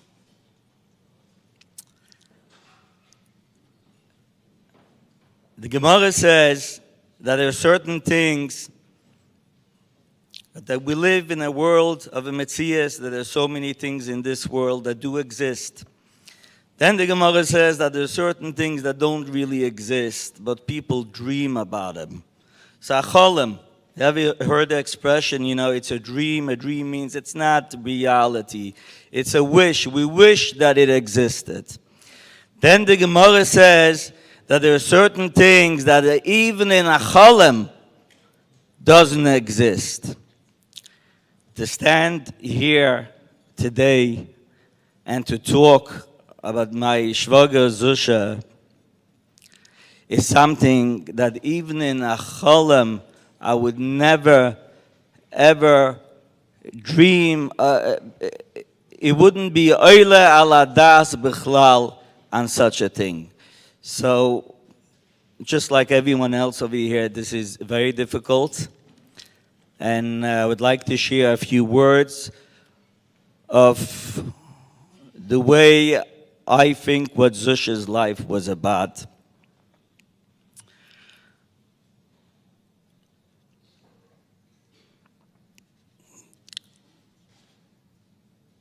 One of his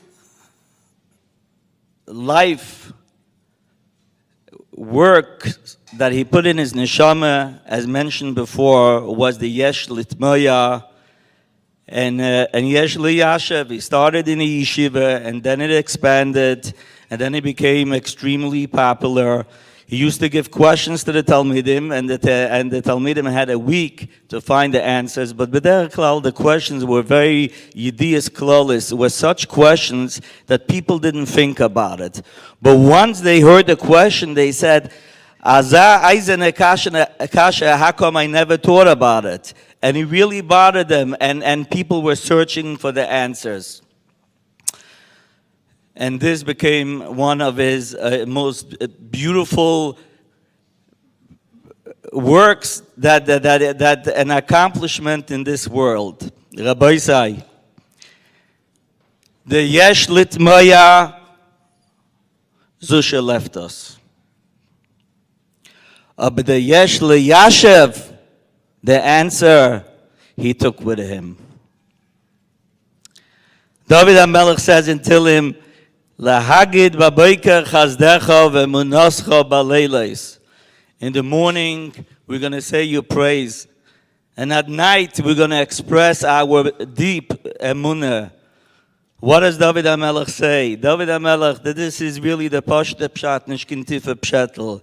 Baboiker, when the sun shines, when things are good, when it's warm, when you see the path, you see the direction, the puzzle falls in place.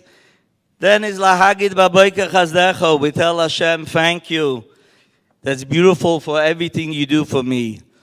But when it comes to baleilos, when it comes to a darkness, where it's cold, where we're lost in the darkness, we don't know where to go, we don't know where to turn, we are stuck. Over there, we have to take out and strengthen our emunah. And really, to us, right now, it's a matzav of baleilos. And therefore, it's important that this should keep us, the emunah. The emunah is what will keep us strong. Mentioned before the Vachayit in the Libay, the Rebbe mentioned it, and by every Shloshim and by every Shiva, we always mention the Vachayit in the Libay.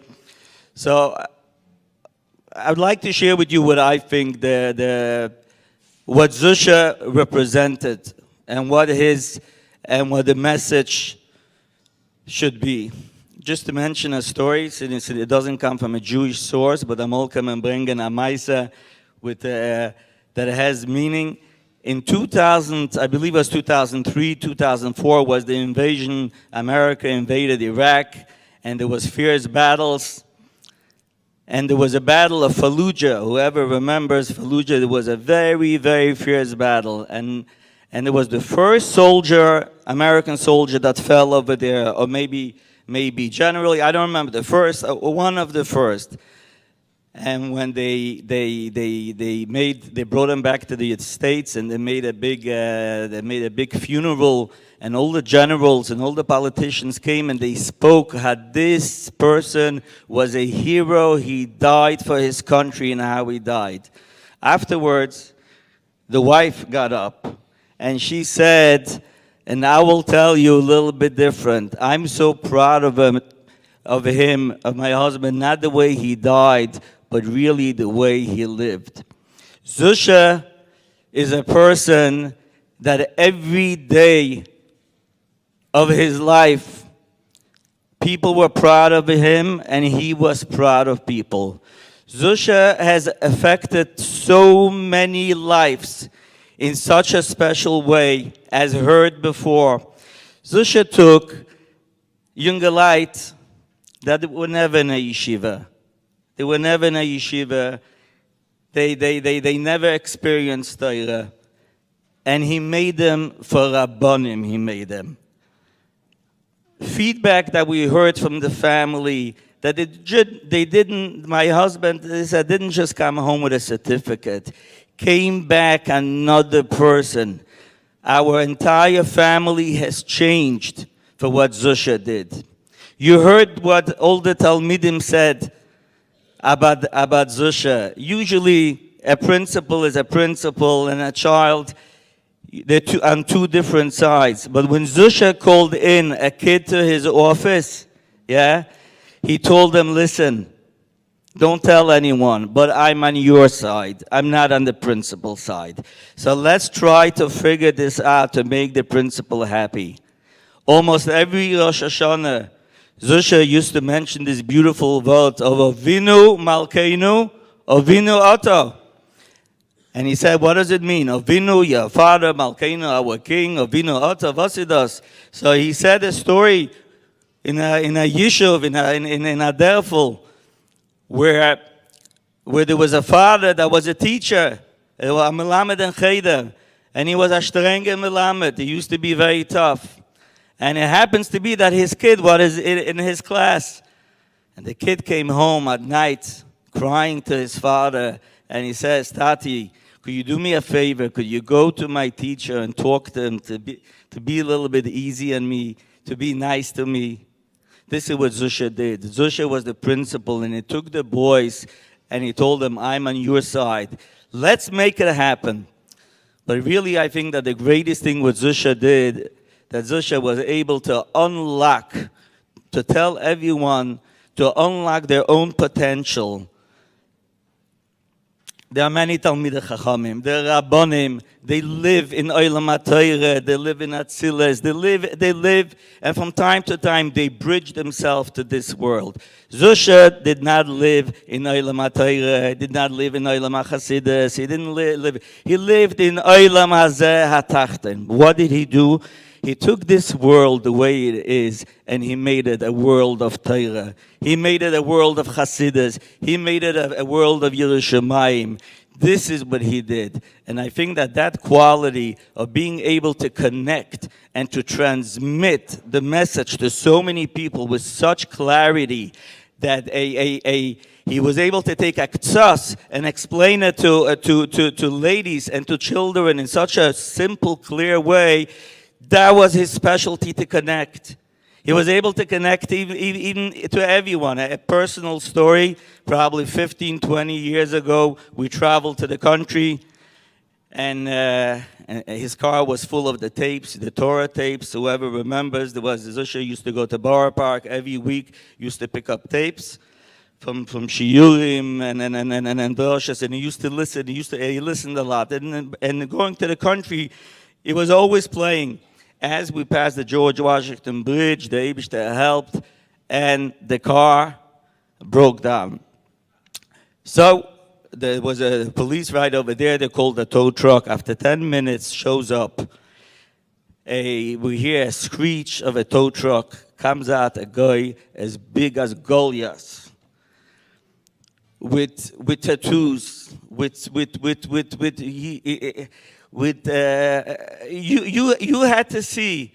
To me, he looked like the FBI #1 wanted. And you had to hear the way he spoke. I was tittering. but Zushe wasn't fazed. Zushe kept the calm. He picked up the car, and I told Zushe, you know, he took us to the gas station, said, Zushe, you're going to sit next to him. I'm sitting by the window, please. After 2 minutes, Zushe found his way to talk to that Goliath. And for the next 10, 15 minutes, you had to hear rhymes and riddles going back and forth between them. They became best friends. And suddenly, that rough guy suddenly spoke in a little bit more edler, calm way. And Zushe threw in a word about the Eibishter. It was unbelievable to see. This is what Zushe was. The Rambam says, HaChochem, how do you recognize a Chochem? And you could look at Zushe, at his picture, and you could see Chochmas Adam Toyer Panov. His beautiful Hadras Panim. Anyone, the people were telling me, not Lubavitchers, when they came to Simcha, you hear their Yushvaga, used to say, Azah Hadras Panim. Just to look at him, they had a tremendous Derech Eretz. So, Vozog the Rambam, how do you recognize a Chochem? So the Rambam says, no, not the way you think. You're going to go to the yeshiva and you're going to hear his big shir and Gemara and Rambam. No. He says, a Chochem niker, v'halichasai, the way he walks, v'achilasa, the way he eats, and the way he talks. This is how you nicker a Chochem. What does it have to do one with the other? But this is what it is, that a Chochem is not just when you learn. A Chochem is that his whole Metzias is Chochmah. This is what Zushe was, that his whole Metzias was to be able to connect. He was living in this world. He never gave anyone a feeling that he's higher than them. I remember I learn with my kid every night, and he asks a lot of questions. Some I could answer, and some I can't. I say, Moshe David, we're going to wait for Shabbos, and we're going to ask Zushe. And I'm not the only one. The whole family, whenever we needed something, we turned to Zushe. Zushe was the backbone of the family. And when Zushe was by the table, we all felt like a security, an insurance policy that, you know, that we are good and safe.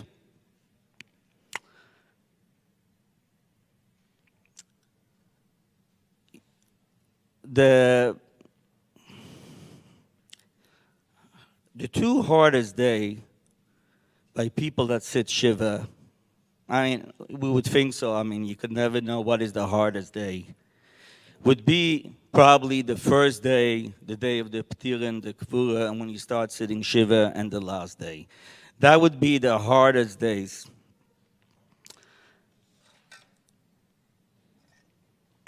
So, I want to share with you something about the first day. First day, before the Levaya in the morning, I went to Borough Park, to Shomer Hadas, to say Tilim. I came there, I finished the Yom. Zushe was in the other room. There was a window. I was standing saying Tilim. I finished the Tilim of the Yom, the Tilim of the day of the week. And there was a Tanya over there.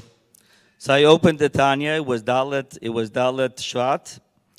Dalet Shvat, the Tanya starts at Perik Yud Zayin. And it says over there, B'zeh yuvon ma shekosav kikorei v'lecha adova ma'oid.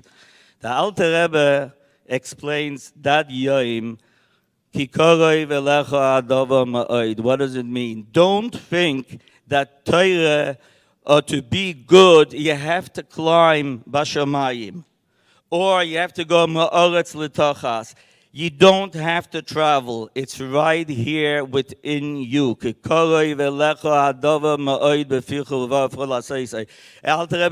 is what he explains. Don't look for the Eibishter over there. You don't have to look for him. He's right over here. Don't look for who you are over there. It's all in you. And I was thinking, unbelievable. Right here is Zushe, and that was the mission of his life. This is what he did to all his Talmidim. He showed them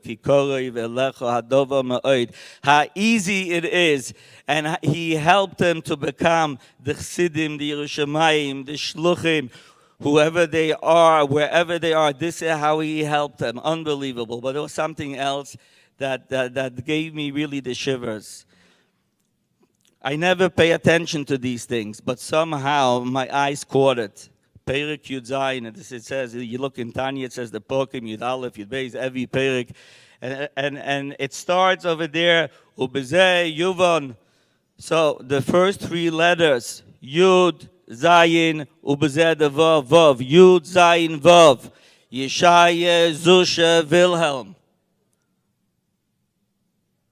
And I couldn't believe it how I'm standing here today, and the Alter Rebbe says, Kiyem zeh mashe kosov kan, that Zushe's life was the key korev to teach people. This is what Zushe was mekayem, and he fulfilled b'shleimus. Unbelievable. The other day, which, I'm not saying which day is harder, I don't know everyone, but the last day, the day you get up from Shiva, is a very, very hard day. The day where the whole hoo-ha suddenly is gone, and you have to stand up, and you take off the cover of the mirror, and you look yourself in the mirror, and you pinch your cheeks, and you're asking yourself, is that real? And you have to go out and face reality. That's a very, very, very hard day. So, what day was that? Well, I'm sure you all remember that was Yud Shvat. That was the day of Yud Shvat. And as after davening, we opened up the Maimer, Bosi, Legani, Achoisi, Kala, Vozok, the Rebbe. The Rebbe said the mission statement of the Rebbe was Dir B'Tachtoinim.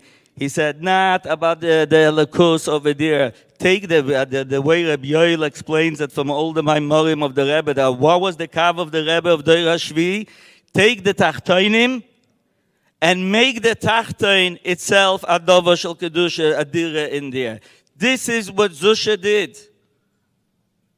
And in that day, Yud Shvat, as we were getting up from Shiva, Otodos hat man gesagt, that he was Mekayim that Shlichus.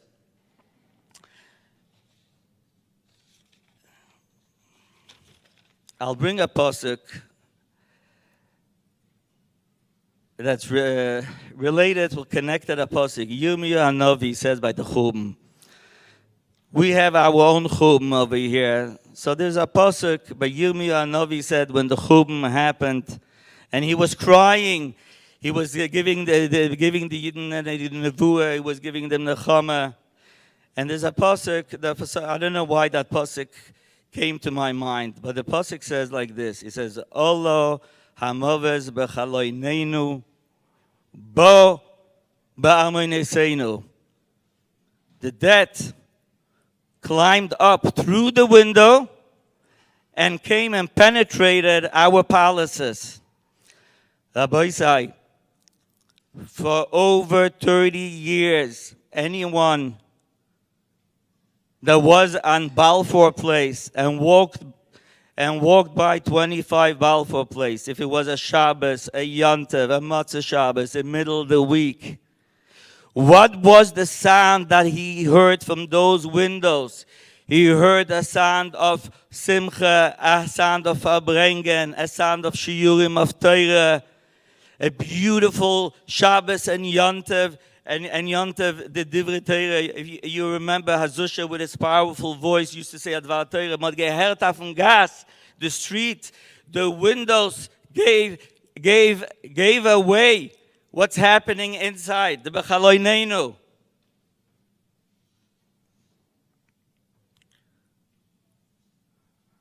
And this is what the Navi says, that those windows that were transmitting Torah and Simcha, and suddenly what happened to them? So this question is a Zera Shvere Kasha, and we don't have an answer to that. But the Alter Rebbe said that we have to live with the time. Parshas HaShavua, Yud Shvat, when you got up from Shiva, Yud Shvat, the Chumash, it was Parsha B'Shalach, it was Shira. In Shira Oz, we say Oz Yoshir Moshe. And you're looking in Rasha right away stops and it says, it doesn't make sense. Oz means past. Oz. Yoshir means future. How do you say Oz Yoshir? And Rashi brings down the Chazal that says that Trias Amesim Minayin. How do we know Trias Amesim from this pasuk? It says Oz Yoshir. It doesn't say Oz Shor. Mikan, that is Trias Amesim. And the message when we get up from Shiva is that Oz Yoshir Moshe. That Zushe is telling you that the same Shiro that you heard from the windows for the 30 plus years, you should continue singing, because very soon I'm coming back with the Rebbe and with Mashiach Tzidkenu, and we are going to continue. We're going to continue singing. And I'd just like to finish off that there's something that I heard a few times and it bothered me. And I had a question also. People are asking, what happened to all the Tehillim? What happened to all the Tehillim? Do you have an idea? I'm sure you do. How many thousands of kapitlach Tehillim people were saying all over the world? Hundreds and hundreds of times the whole Tehillim was finished. How many achlatas toivas people were taking? How much tzedakah people were giving? How many rivers of tears were shed asking the Eibishter for Yeshua? What happened with all this? What are we doing with this? I don't know. I say it al das atzmi, but I think that I believe that Zushe hears this question, and if he would have to answer this now by hookup, I believe that he would answer it in this way. And I'll give you an agdama. There's a yeshiva out of town yeshiva, that they have a zal. Next to the zal, there's a principal's room with a window. But the window is a tinted window, a one-way window.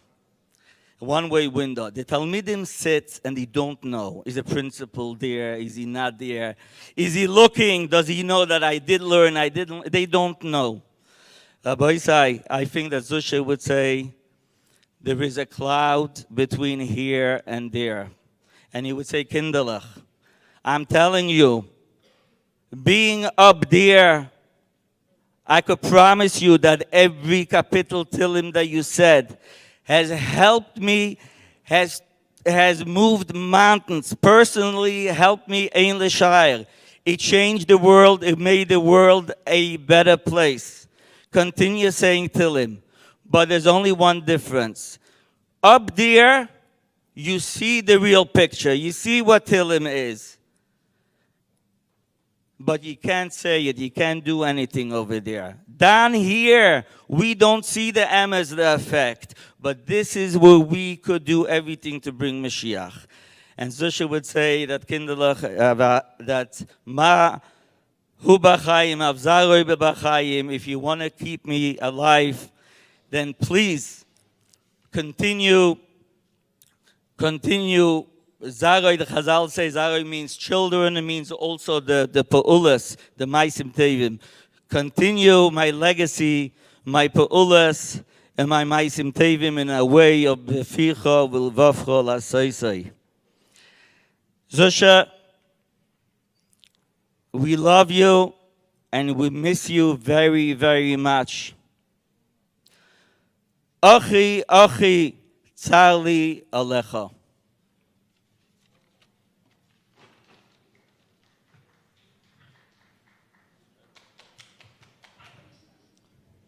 Big Yasher Koyach, and thank you very much, Rabbi. We have this chus of having with us a chazan and a chaver toiv of my father for many years. They went on shluchas together in Caracas, Venezuela.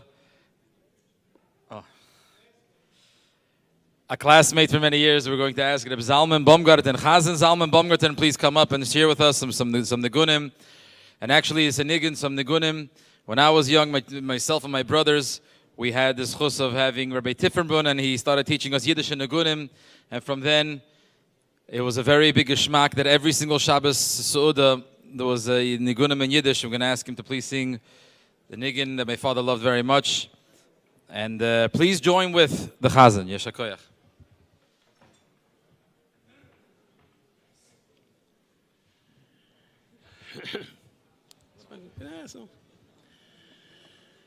So there were two songs, zwei nigunim,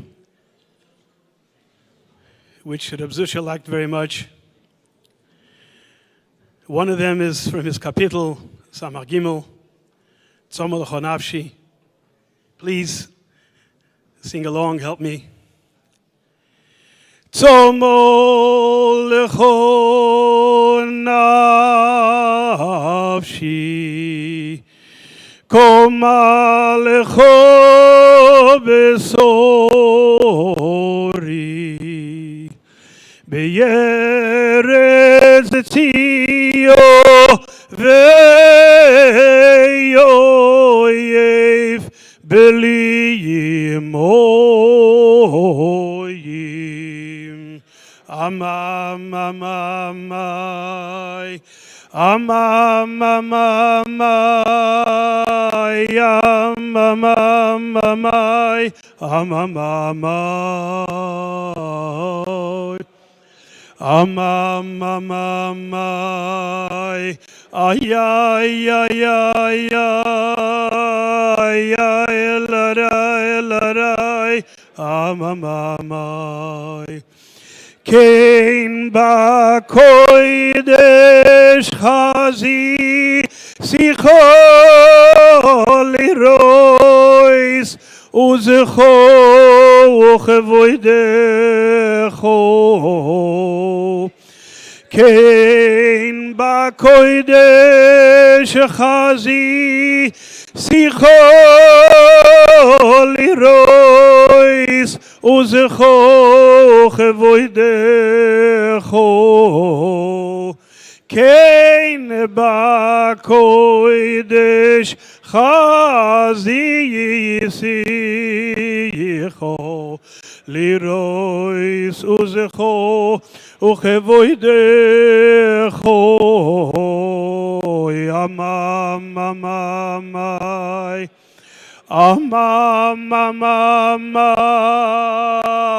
amamamamai, amamamoi, amamamamai, amamamamai, eladadarom. The other song that he really liked, he liked Yiddish and Nigunim. Riboinoi shelo elom, Riboinoi shelo elom, du bist doch unser Vater, und wir seien deine Kinder. Riboinoi shelo elom, Riboinoi shelo elom, du bist doch unser Vater, und wir seien deine Kinder.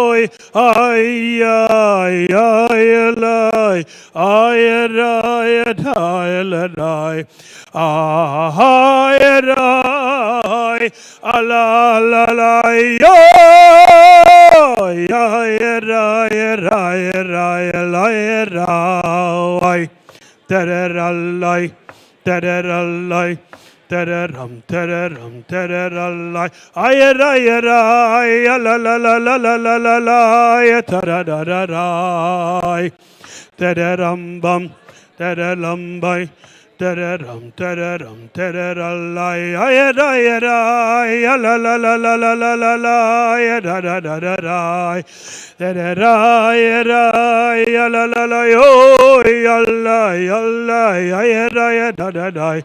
Hallelujah, hallelujah, hoy, hallelujah, hallelujah, hallelujah, hoy, hallelujah, hallelujah, hallelujah. Thank you very much. Big Yashikoyach, and thank you very much, the Chaver of my father many years.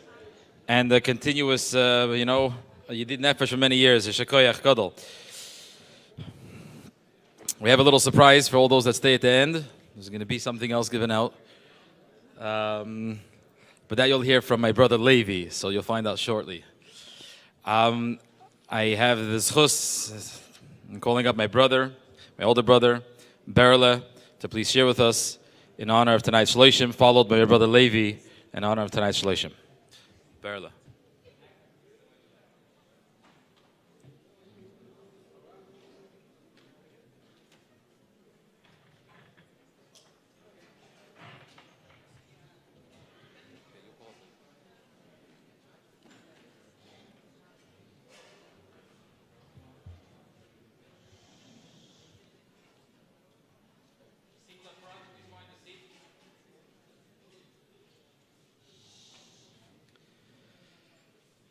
I want to start and share a story of my father. A number of years ago, he was walking down the aisles of a grocery store where he noticed a new item that came to the shelf. The item was bite-sized cookies.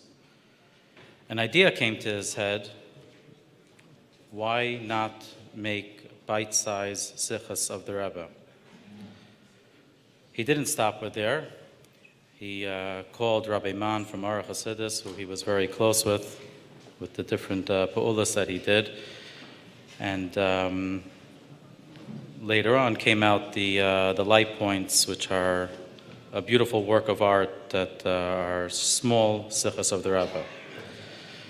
With this, I would like to share a little bite-sized sicha.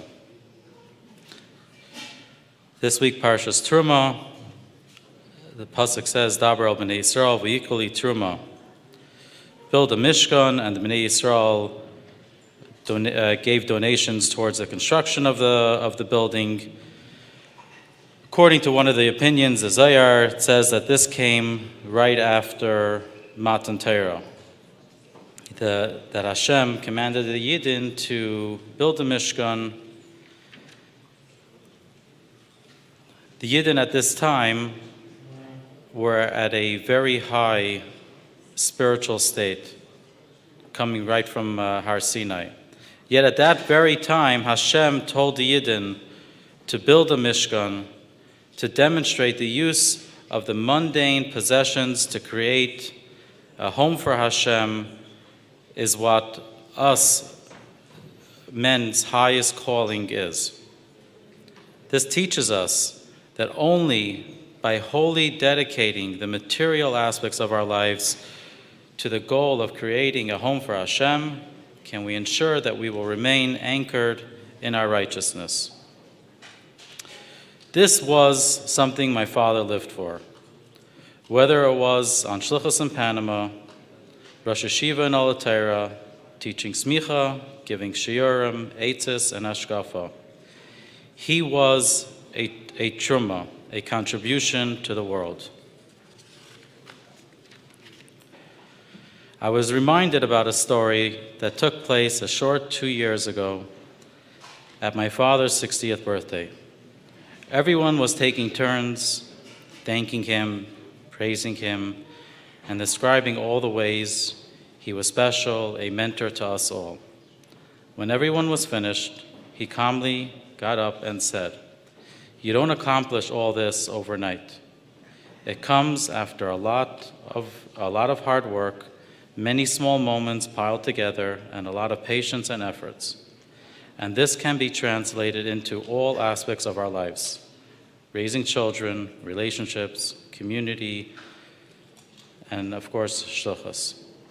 May we be zeicha to the iskalos of Mashiach now. I would like to take this opportunity to ask Levi, my brother, Rabbi Wilhelm from Southwest Vegas, to say a few words.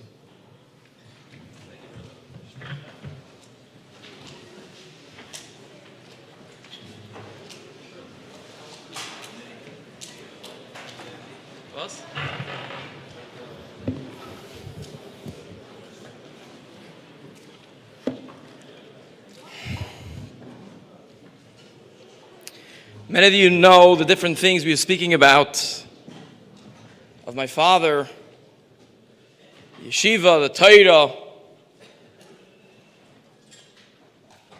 Some of them were, my uncle was asking me before, we always saw by Ta, not only by the chasanas was there tshuda given out, or by bar mitzvahs, sheva brachas, Malava Malkas, there was always something that was being given out.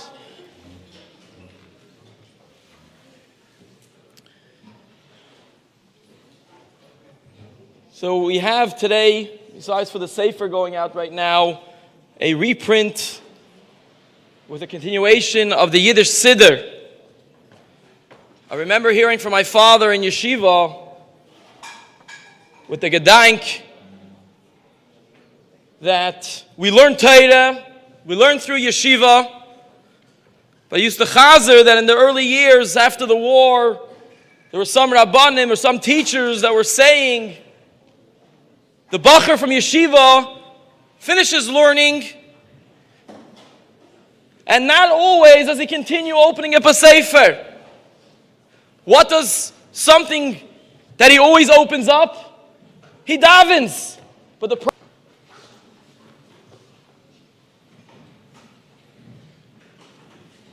I remember in yeshiva, I was upstairs in Zal, so I had the schus on Thursday night 1 year. We used to have a chavrusa.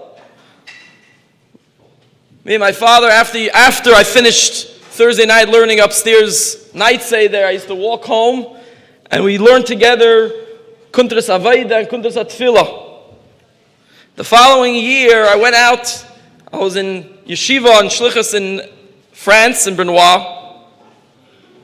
And some of the Bachrim there, some of the Shloshim, they knew how to daven ba'avodah. I wasn't one of those guys that would finish davening 2, 3, 4 hours after davening. I had a problem. I davened, I'm finished davening, the other Shloshim are still davening, there's no talis, they're still davening in that. So I remember on Samach Ches, that's when my father finished the hardcover, the full Siddur in Yiddish. And I took upon myself that year, every Shabbos, I would go through 2, 3 pages of Piddush HaMilas. It was a daven. My father in the Pesach Dover brought the story from the Friedrich Rebbe of the Chassid, Reb Gershon Ber. He was an Amkin, but he was Mekatze b'diburai. When he used to say Sfiras ha'omer, he used to teach in Yiddish. Hayoim yoim rishon heint is ein tag. And he asked the Rav, the Peretz, about teaching, davening in Yiddish. That year, I Baruch Hashem went through davening in Yiddish Shabbos by Shabbos. besides for one tefillah, the Kaddish. And the last 30 days, I took some time to learn Kaddish in Yiddish.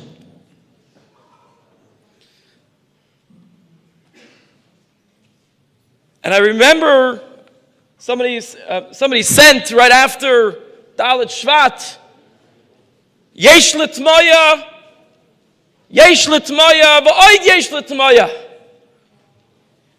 We don't understand. We don't understand. I know my father would always, in the back of the Yesh L'Tmoya, if you answered it, he would give us a prize for us in the house, for the Talmidim in Yeshiva. If I may say, some of the explanations for the is Yehei Shmei Rabba. The Namen from God is grace. All I want is my father to say, the Yesh Li Yashiv, and he should actually give me a pras, like the good old days.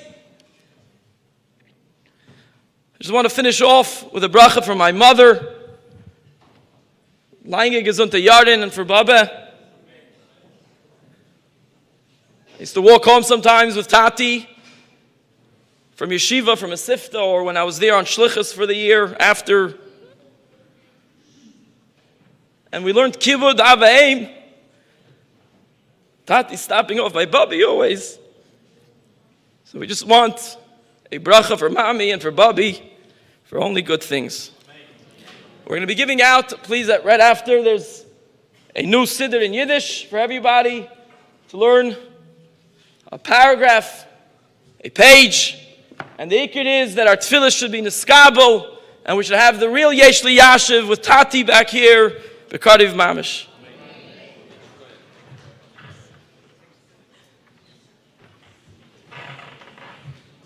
Thank you very much, Levi, Shekoyach Gadol.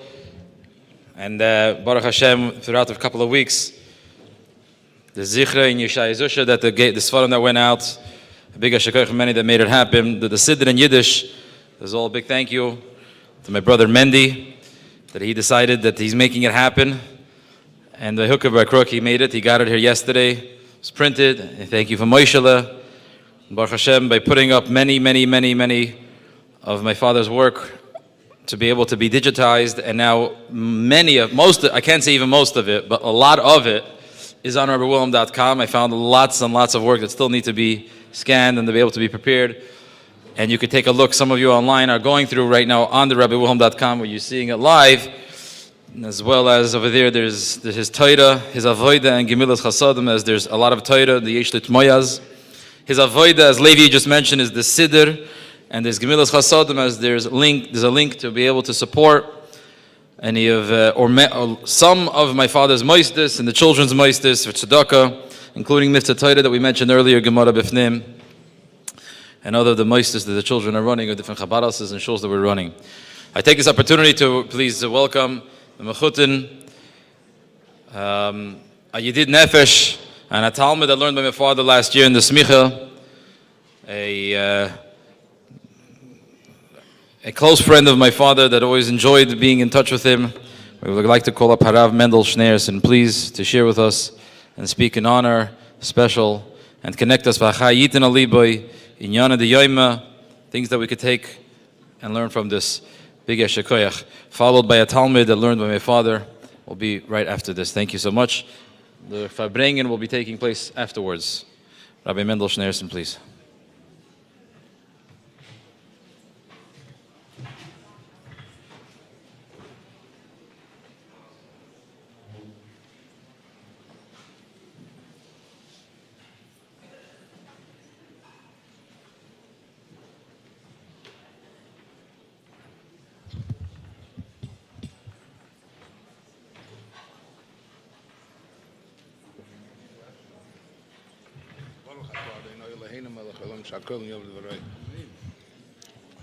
Chaim l'chaim.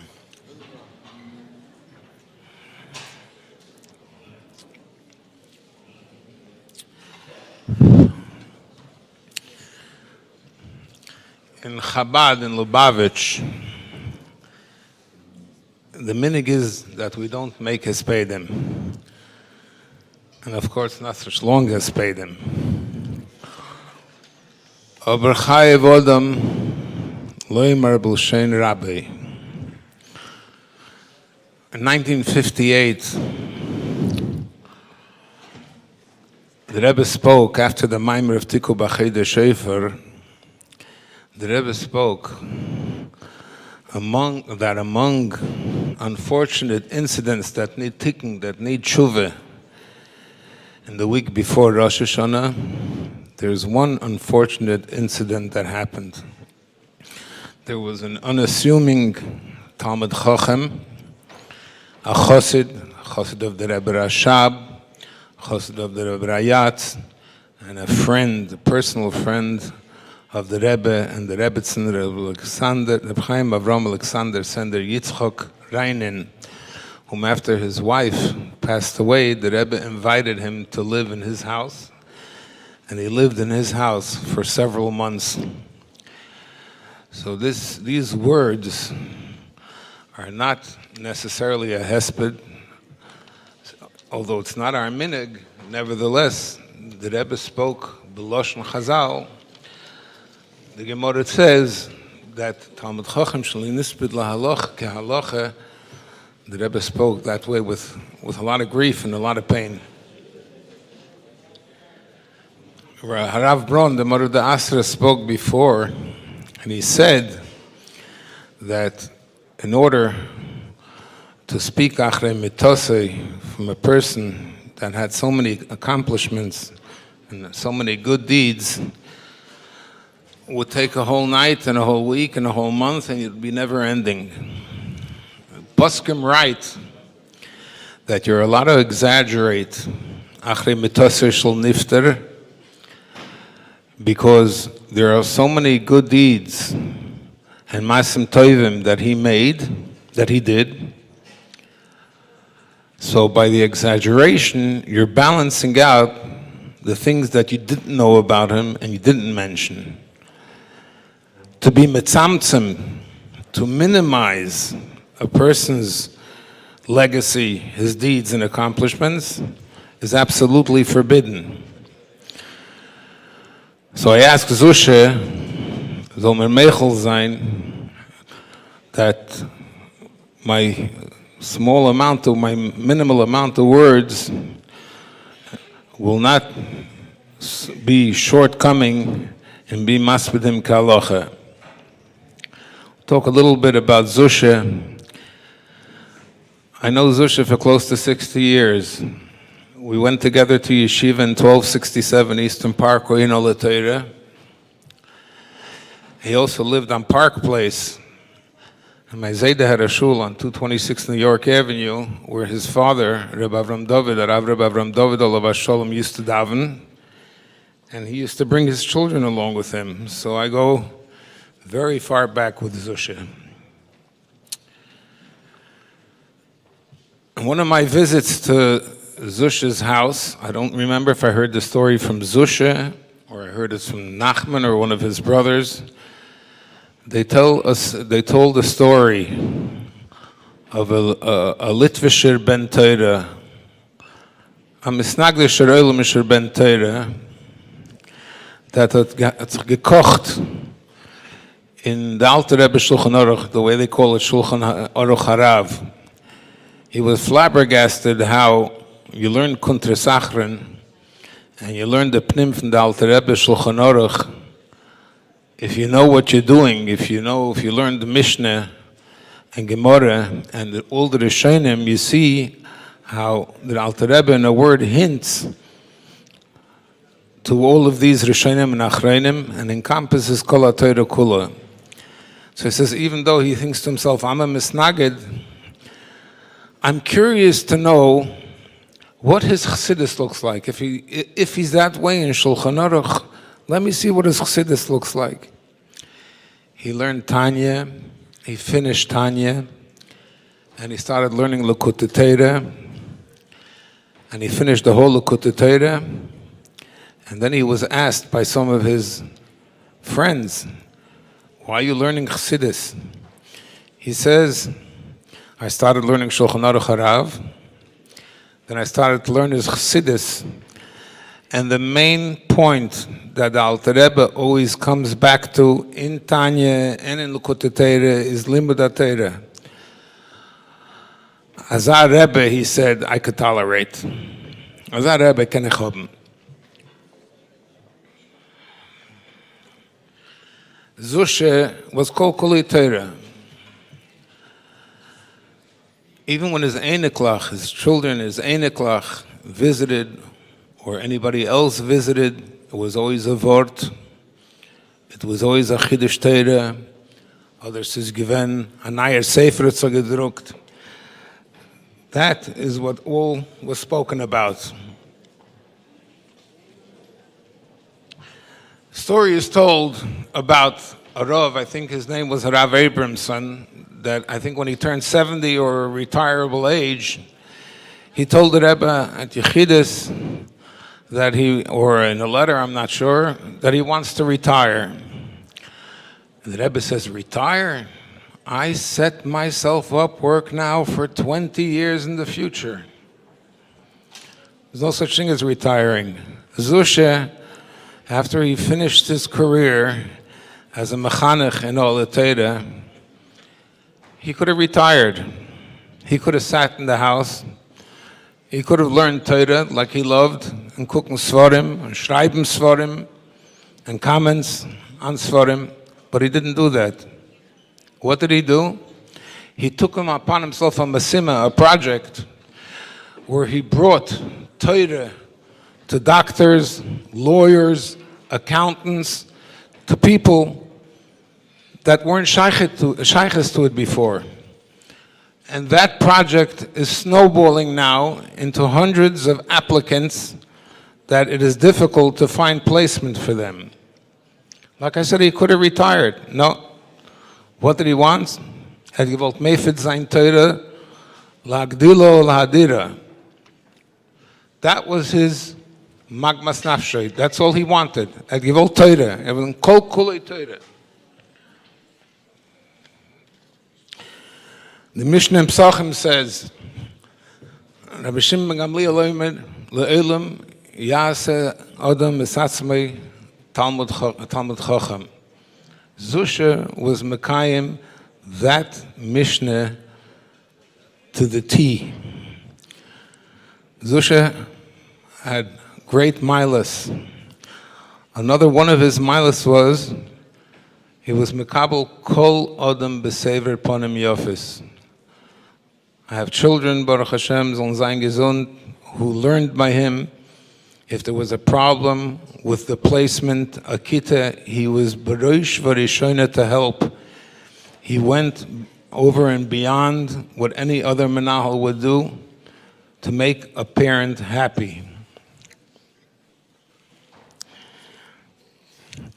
Proof that Zushe was Makabel Kol Odom B'Sever Panim Yofis. The Gemara zogt, as Kol Odom Hakeyis Im Hu Chacham Chachmosem Mistalekes Mimenu. He didn't pretend to be Makabel Panim Odom B'Sever Panim Yofis, and privately he had a temper or anything like that. It wasn't that. The raya is that Chachmosei Terosei was never Mistalekes Mipanav. As allemal gelegen in a chassidischen Wort, in a jiddischen Wort, v'chulhu. The Gemara sagt, as gzeira ala mes sheishtakach mehalev. The Eibishter, in his infinite wisdom, instilled in a human being the nature that a person forgets. Time heals, but at the same time, we say Yisker. Why do we say Yisker? We don't live with the passing of a person. We live with his life, Zushe's life. What was Zushe's life? To be Meifitz Harbotzes HaTeira. Chaim Yisrael, Harav Chaim Yisrael mentioned, what could we do? The thing that's left for us to do is to continue his legacy, his expansions from the Smicha programs that he instituted to the Shchita programs, which is going to come shortly, to the Safras programs, which is going to come to shortly. We want and we should always celebrate his life, not his passing. I want to tell his family, his Choshev Rebbetzin, his children, his Einiklach, and my son-in-law, live his life. Remember him for the accomplishments he's done. You want to give your father, your husband, your grandfather a nachas ruach, and ba'alma d'kshoit, continue what he started. Just want to take this opportunity to mention his predeceased sister, Razel Volvosky, who was my children's most favorite teacher. So hab malichtik in Gan Eden. And I just want to say that mein Teirer, Choshever Mechuten, Yeshaya Zushe, Ben Avram David, Yehei Zichrecha Baruch.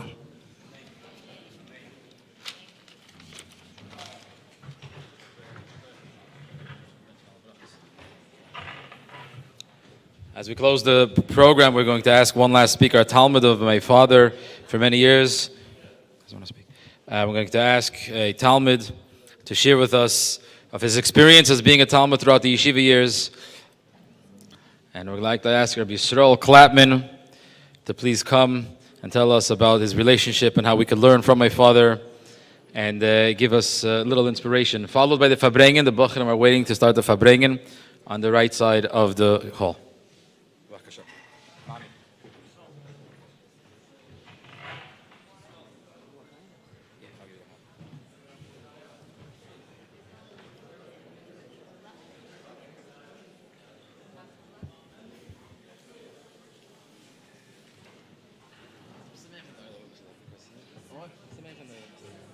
L'chaim, l'chaim.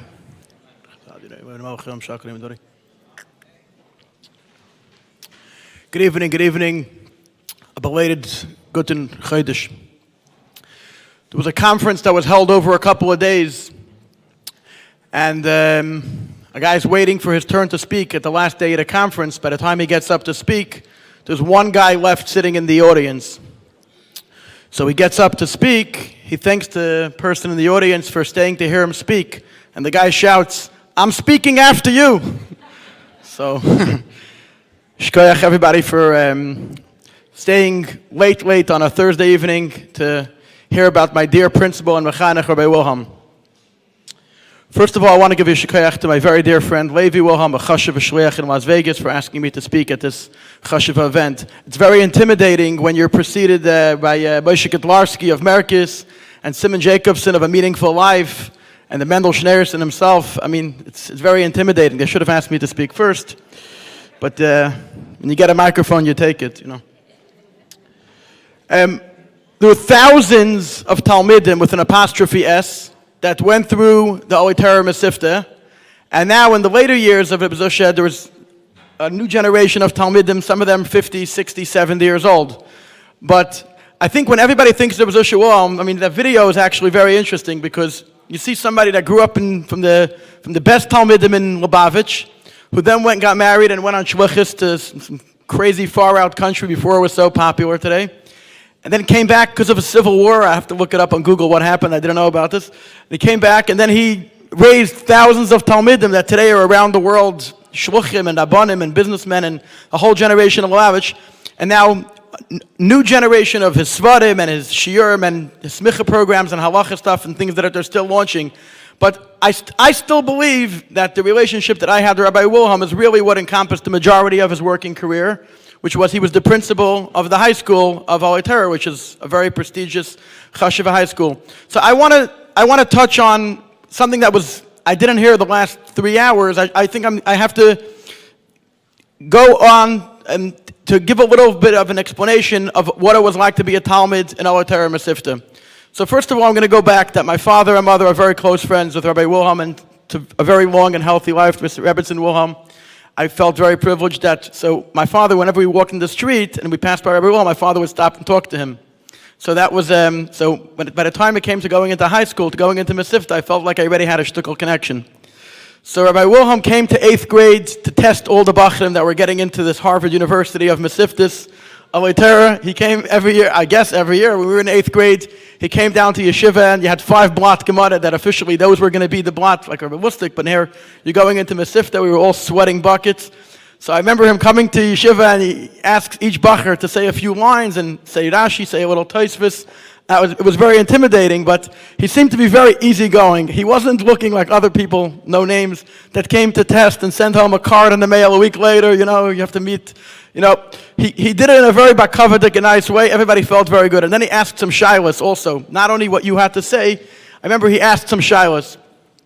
So he asked the shayla, and I right away raised my hand like the Chevraman to give an answer. And I gave the answer. He says, you're very sharp. It's a sharp bacher. He says, you're going to make an outstanding Talmud in Mesivta.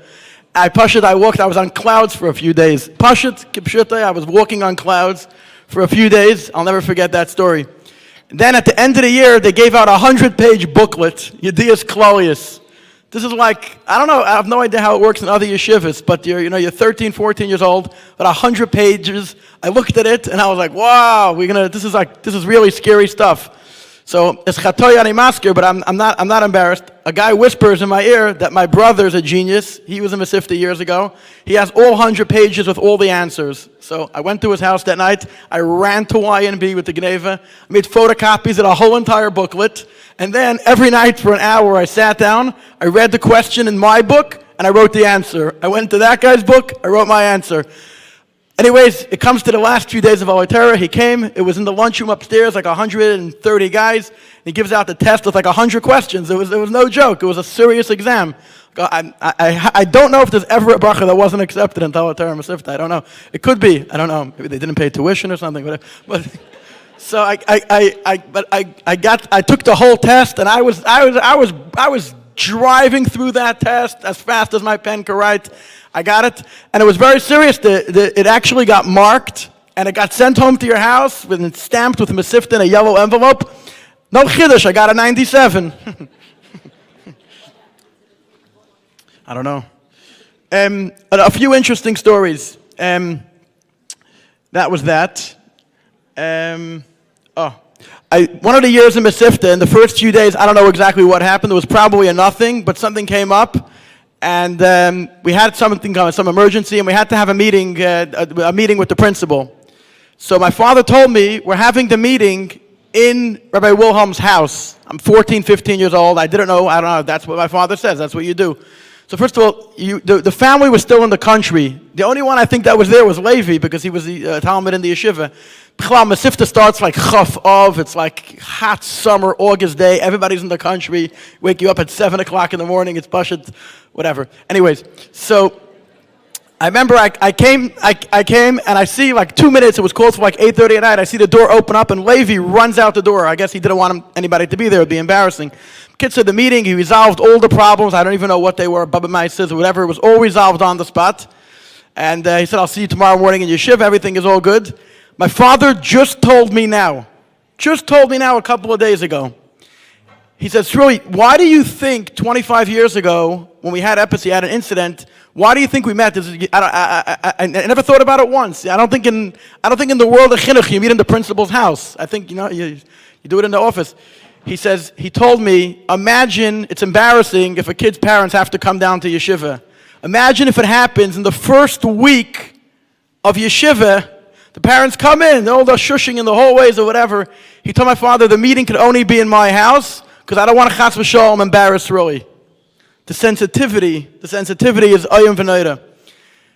I don't know, I don't even know who's here, what you could say, you can't say. They say it's easier to apologize later than to ask permission first. I don't know what the salary he was paid. There were none of my business. I'm sure it was such a joke. I can't even imagine anybody. It wasn't obviously for the money. It wasn't for the money. But But the amount of miftzas that used to go on in yeshiva on a regular basis, I'm not talking about that costed $5,000 that anybody could today in 3 WhatsApps and 4 WhatsApp spams you could get in some chesed fund, whatever. The amount of, well, Yosef Rosenfeld said it in the video tonight that he did all the mitzvahs without his money, so I'm going to take him at his own words. I was chayshish that the yeshiva didn't pay for these millions of dollars but he said it on the video. But I always wondered, I remember there was one year, just examples of things that I would have never participated in. He one time had a thing in Shir Aleph that there was going to be 3 tests in a row, 2 weeks in a row, and if you got over an 80, you got $18 cash. And if you got over a 90, you got $25. It was a lot. It was pushing a lot of money for me. I mean, Begashvi, I don't know, today's kids, probably nothing. But I remember you sitting there sweating over Kitzur Shulchan Aruch at night because you knew when payday came, there's going to be an envelope. The year that we learned Maseches Pesachim, there was guys, Chaim Yisrael spoke about, Reb Chaim Yisrael, he spoke about that Rabbi Zushe was very into people learning the entire Masechta Baal Peh. I never did the Masechta Baal Peh. I'm not shaykh to learn the Masechta Baal Peh. I'm still not shaykh to learn the Masechta Baal Peh. But there were hundreds and thousands of Bachim that completed Masechta Baal Peh. But what I do recall very clearly, is that the year that we learned Maseches Pesachim, he made a mitzvah where if you learn the entire Alter Rebbe's Hilchos Pesachim, I don't know how many pages it is, maybe 100 pages, maybe more, maybe less. I don't know, it's a lot. It's a big part of one of the Chalakim. It's Gimel Dalet, I think, yeah? Yeah, Gimel? The whole entire Gimel. I didn't even know. I probably never looked at it since. He made a mitzvah that every single week for the majority of the year, you have to do a couple of pages, and there's going to be a weekly test. And at the end, there's going to be a Chag HaSmicha. Before the Smicha programs were cool, there's going to be a Chag HaSmicha, and there's going to be a very big prize. And he came over to me personally. I guess he thought that this is something that I'm more shaykh to. And he said, are you going to participate in this mitzvah? So I said, you think I should? He says, of course you should. So I felt like I was getting, personal chizuk to do it. So I took it very serious. The first week of test, the second week of test, the third week of test, the fourth week of test. I was schwitzing, schwitzing. It was hard. And one particular test, till today I'll never forget, that was extremely, extremely hard. It's, if you know Chela Gimel, I guess, Hilchos Pesachim, it's a very detailed 15, 20 sifim in a row, and it might be more. People say I exaggerate. I'm under-exaggerating. It's maybe 20 sifim in a row about if a chulda takes a piece of chametz, and then achbar takes it from the chulda, and the chulda then takes it from the achbar, and then you go out and you have 9 pieces and 10 pieces, but then you find the 10th piece after you put the 9th piece. It's E-I-E-I-O back and forth for 20 sifim. And he made a test, so it was a real test. It was if you find the chulda without the achbar, and the achbar without the chulda, and if you found 9 after 10, and 10 after 9, whatever. And every week I was getting 80 or 90 on the test. And this test, I don't even know, it was X's, X, whatever. But I was already very deep into this mitzvah, and now to fall out, it would be really bizyonis, and it would be detrimental to my mental health. Very common term today. So I asked him, they gave out the tests, and it was probably like a 40 or a 50, whatever. By nobody's figurative imagination was it a passing mark. I asked him what I should do. I was like, basically, I'm disqualified from the mitzvah. He says, so Mamshech Zayin and learn it, you should continue to learn it, and you have to take another test on that siman. So I said, when? He's like, in 3 weeks. But here's the chachma of a real manal. He didn't give me the written test over again, where I'd probably get another 40 on it. He told me one day, did you learn it over good?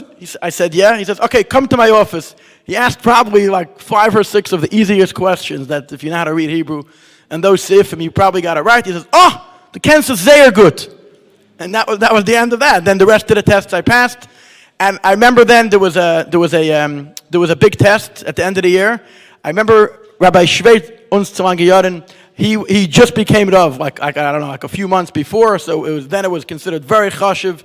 The new Rav came, and he went around the whole room for 2 hours. Everybody got to answer a few questions, and then he signed all the certificates, and then I took a picture, and then they I don't know why and B, they developed the pictures that each person got a big picture with Rabbi Wilhelm getting the certificate from Rabbi Shvei, and then the certificate of everybody in the group, and then they gave out this lavush. It was like, I don't know, it was like a 100-pound box.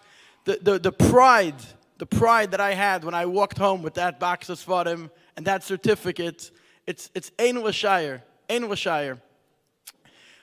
Levi told me I have 3 minutes to speak tonight. I have a voice message. He said 3 minutes.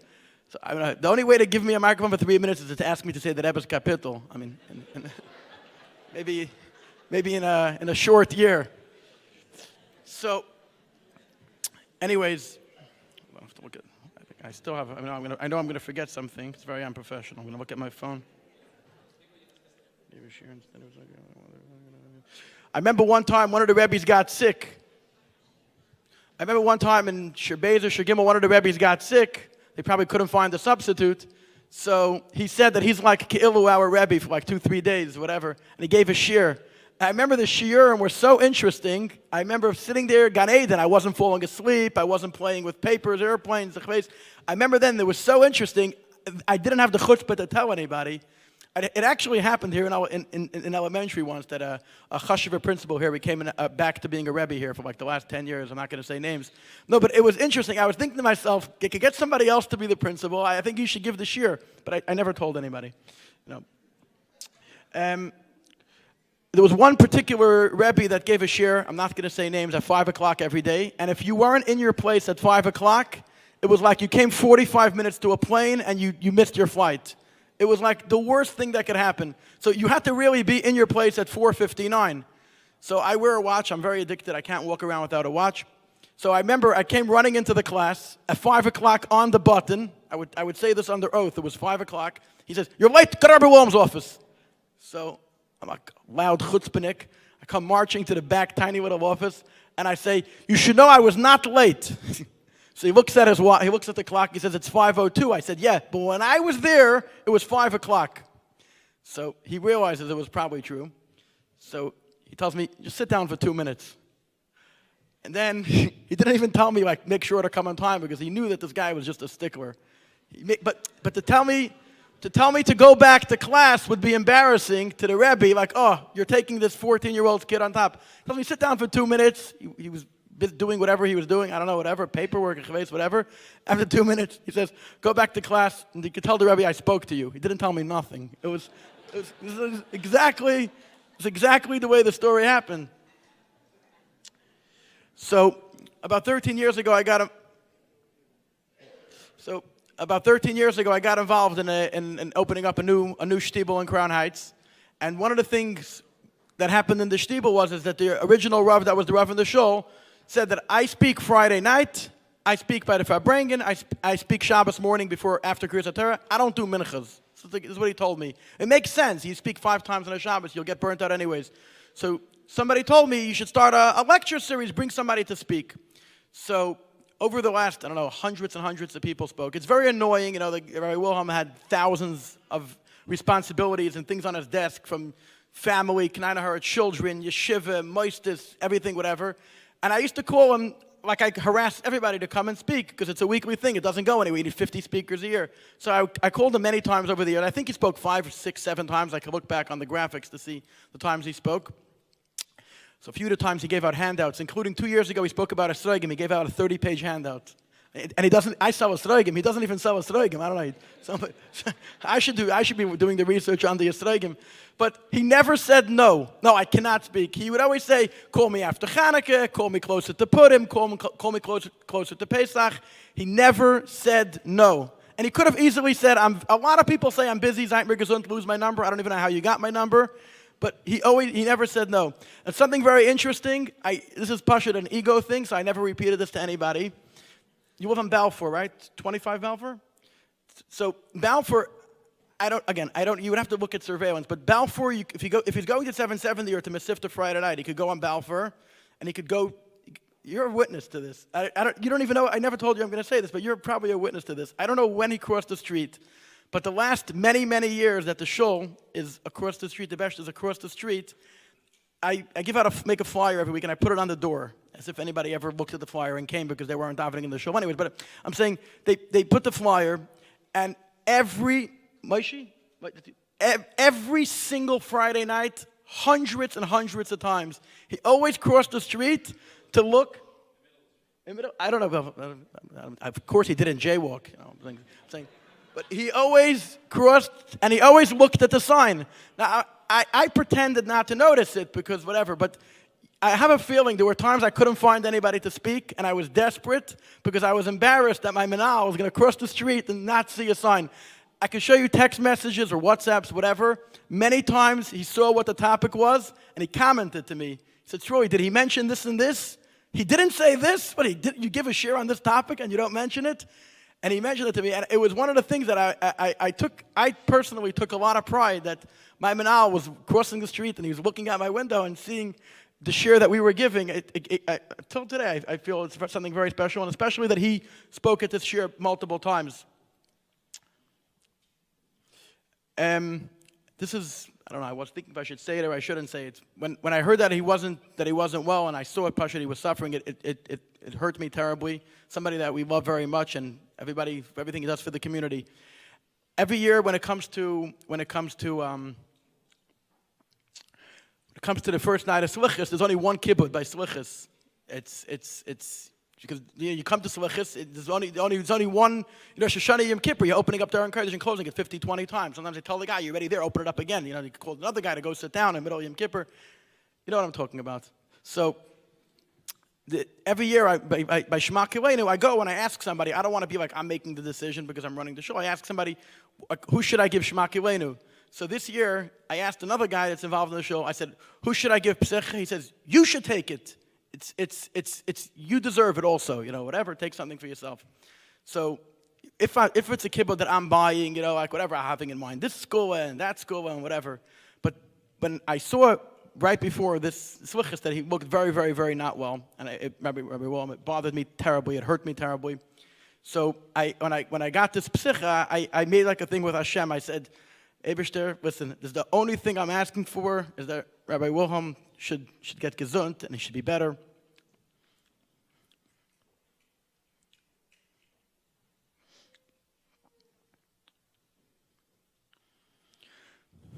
The next day, I took out my phone and I sent him a very long voice note. And I said how I feel about him and that I don't know why the guy said that I should get this kibbutz, but you should know that when I opened up for the Shema Kileinu, the only thing I had in mind is that you should be well. And he wrote back, Amen, thank you. The kids are, like many people spoke tonight, it's a tragedy beyond proportion, and why, whatever, we had Simon Jacobson already speaking about why and how, and I don't have the words. But one thing I want to tell everybody here tonight, I'm not a mashpia, I'm not a speaker, I'm not a darshaner, I'm not Pasha, just a simple guy. But the father that you had, the husband that you had, the grandfather that you had, the yeshiva that we had, that Pashit gave over his entire life for us. The love that he showed, that a 14-year-old, in the first year of yeshiva, what's it going to look like if people see? And he saw a Talmud that wasn't going for learning a Masechta Baal Peh, but he saw an opportunity of something that maybe he could partake in, that he does have the Kishreinis to accomplish. And like the Mendel just said, we have to just continue to make him proud and continue to go in his ways and not let anything stand in our way, and just hope and pray that he'll find a good better for all of us, and he should be payal, he should become the real advocate that he was, that the Eibishter should bring already enough to this galus and bring us together with the Rebbe, with Mashiach Tzidkenu, take it from Miyad Mamash now.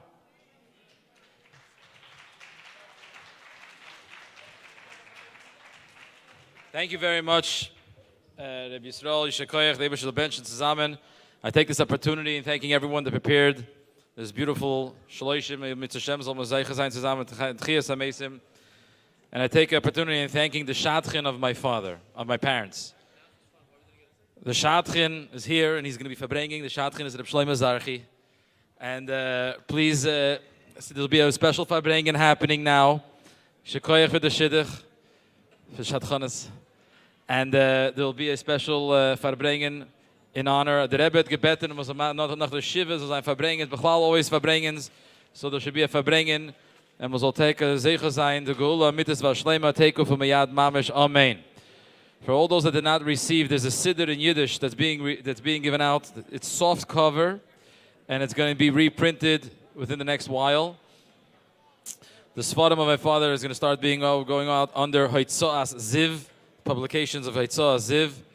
We take this opportunity in thanking Mendy Druckmann and Avremi Man for preparing the Sefer Zikaron Yeshaya Zushe, and the preparation for a lot of the programming of tonight, and thanking all of the brothers and sisters for making this happen. And we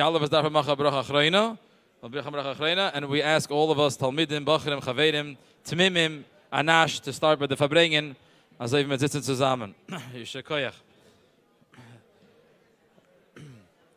Can we continue there? Can we continue the Verbringen there?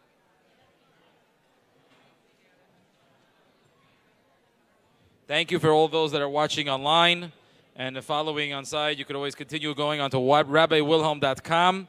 It's a website that has all or many of the Sfarim, as I mentioned earlier, and the Siddur in Yiddish, the Ziv Hashemis, Yesh Litmoya, Maimarim, Lekutei Torah in Yiddish, Torah Oir in Yiddish, Kudur Samayin in Yiddish, Shiurim Kloliyim, Drushei Chasana in Yiddish, Bar Mitzvah Maimer, and amongst many other inyanim that you'll find all on RabbiWilhelm.com.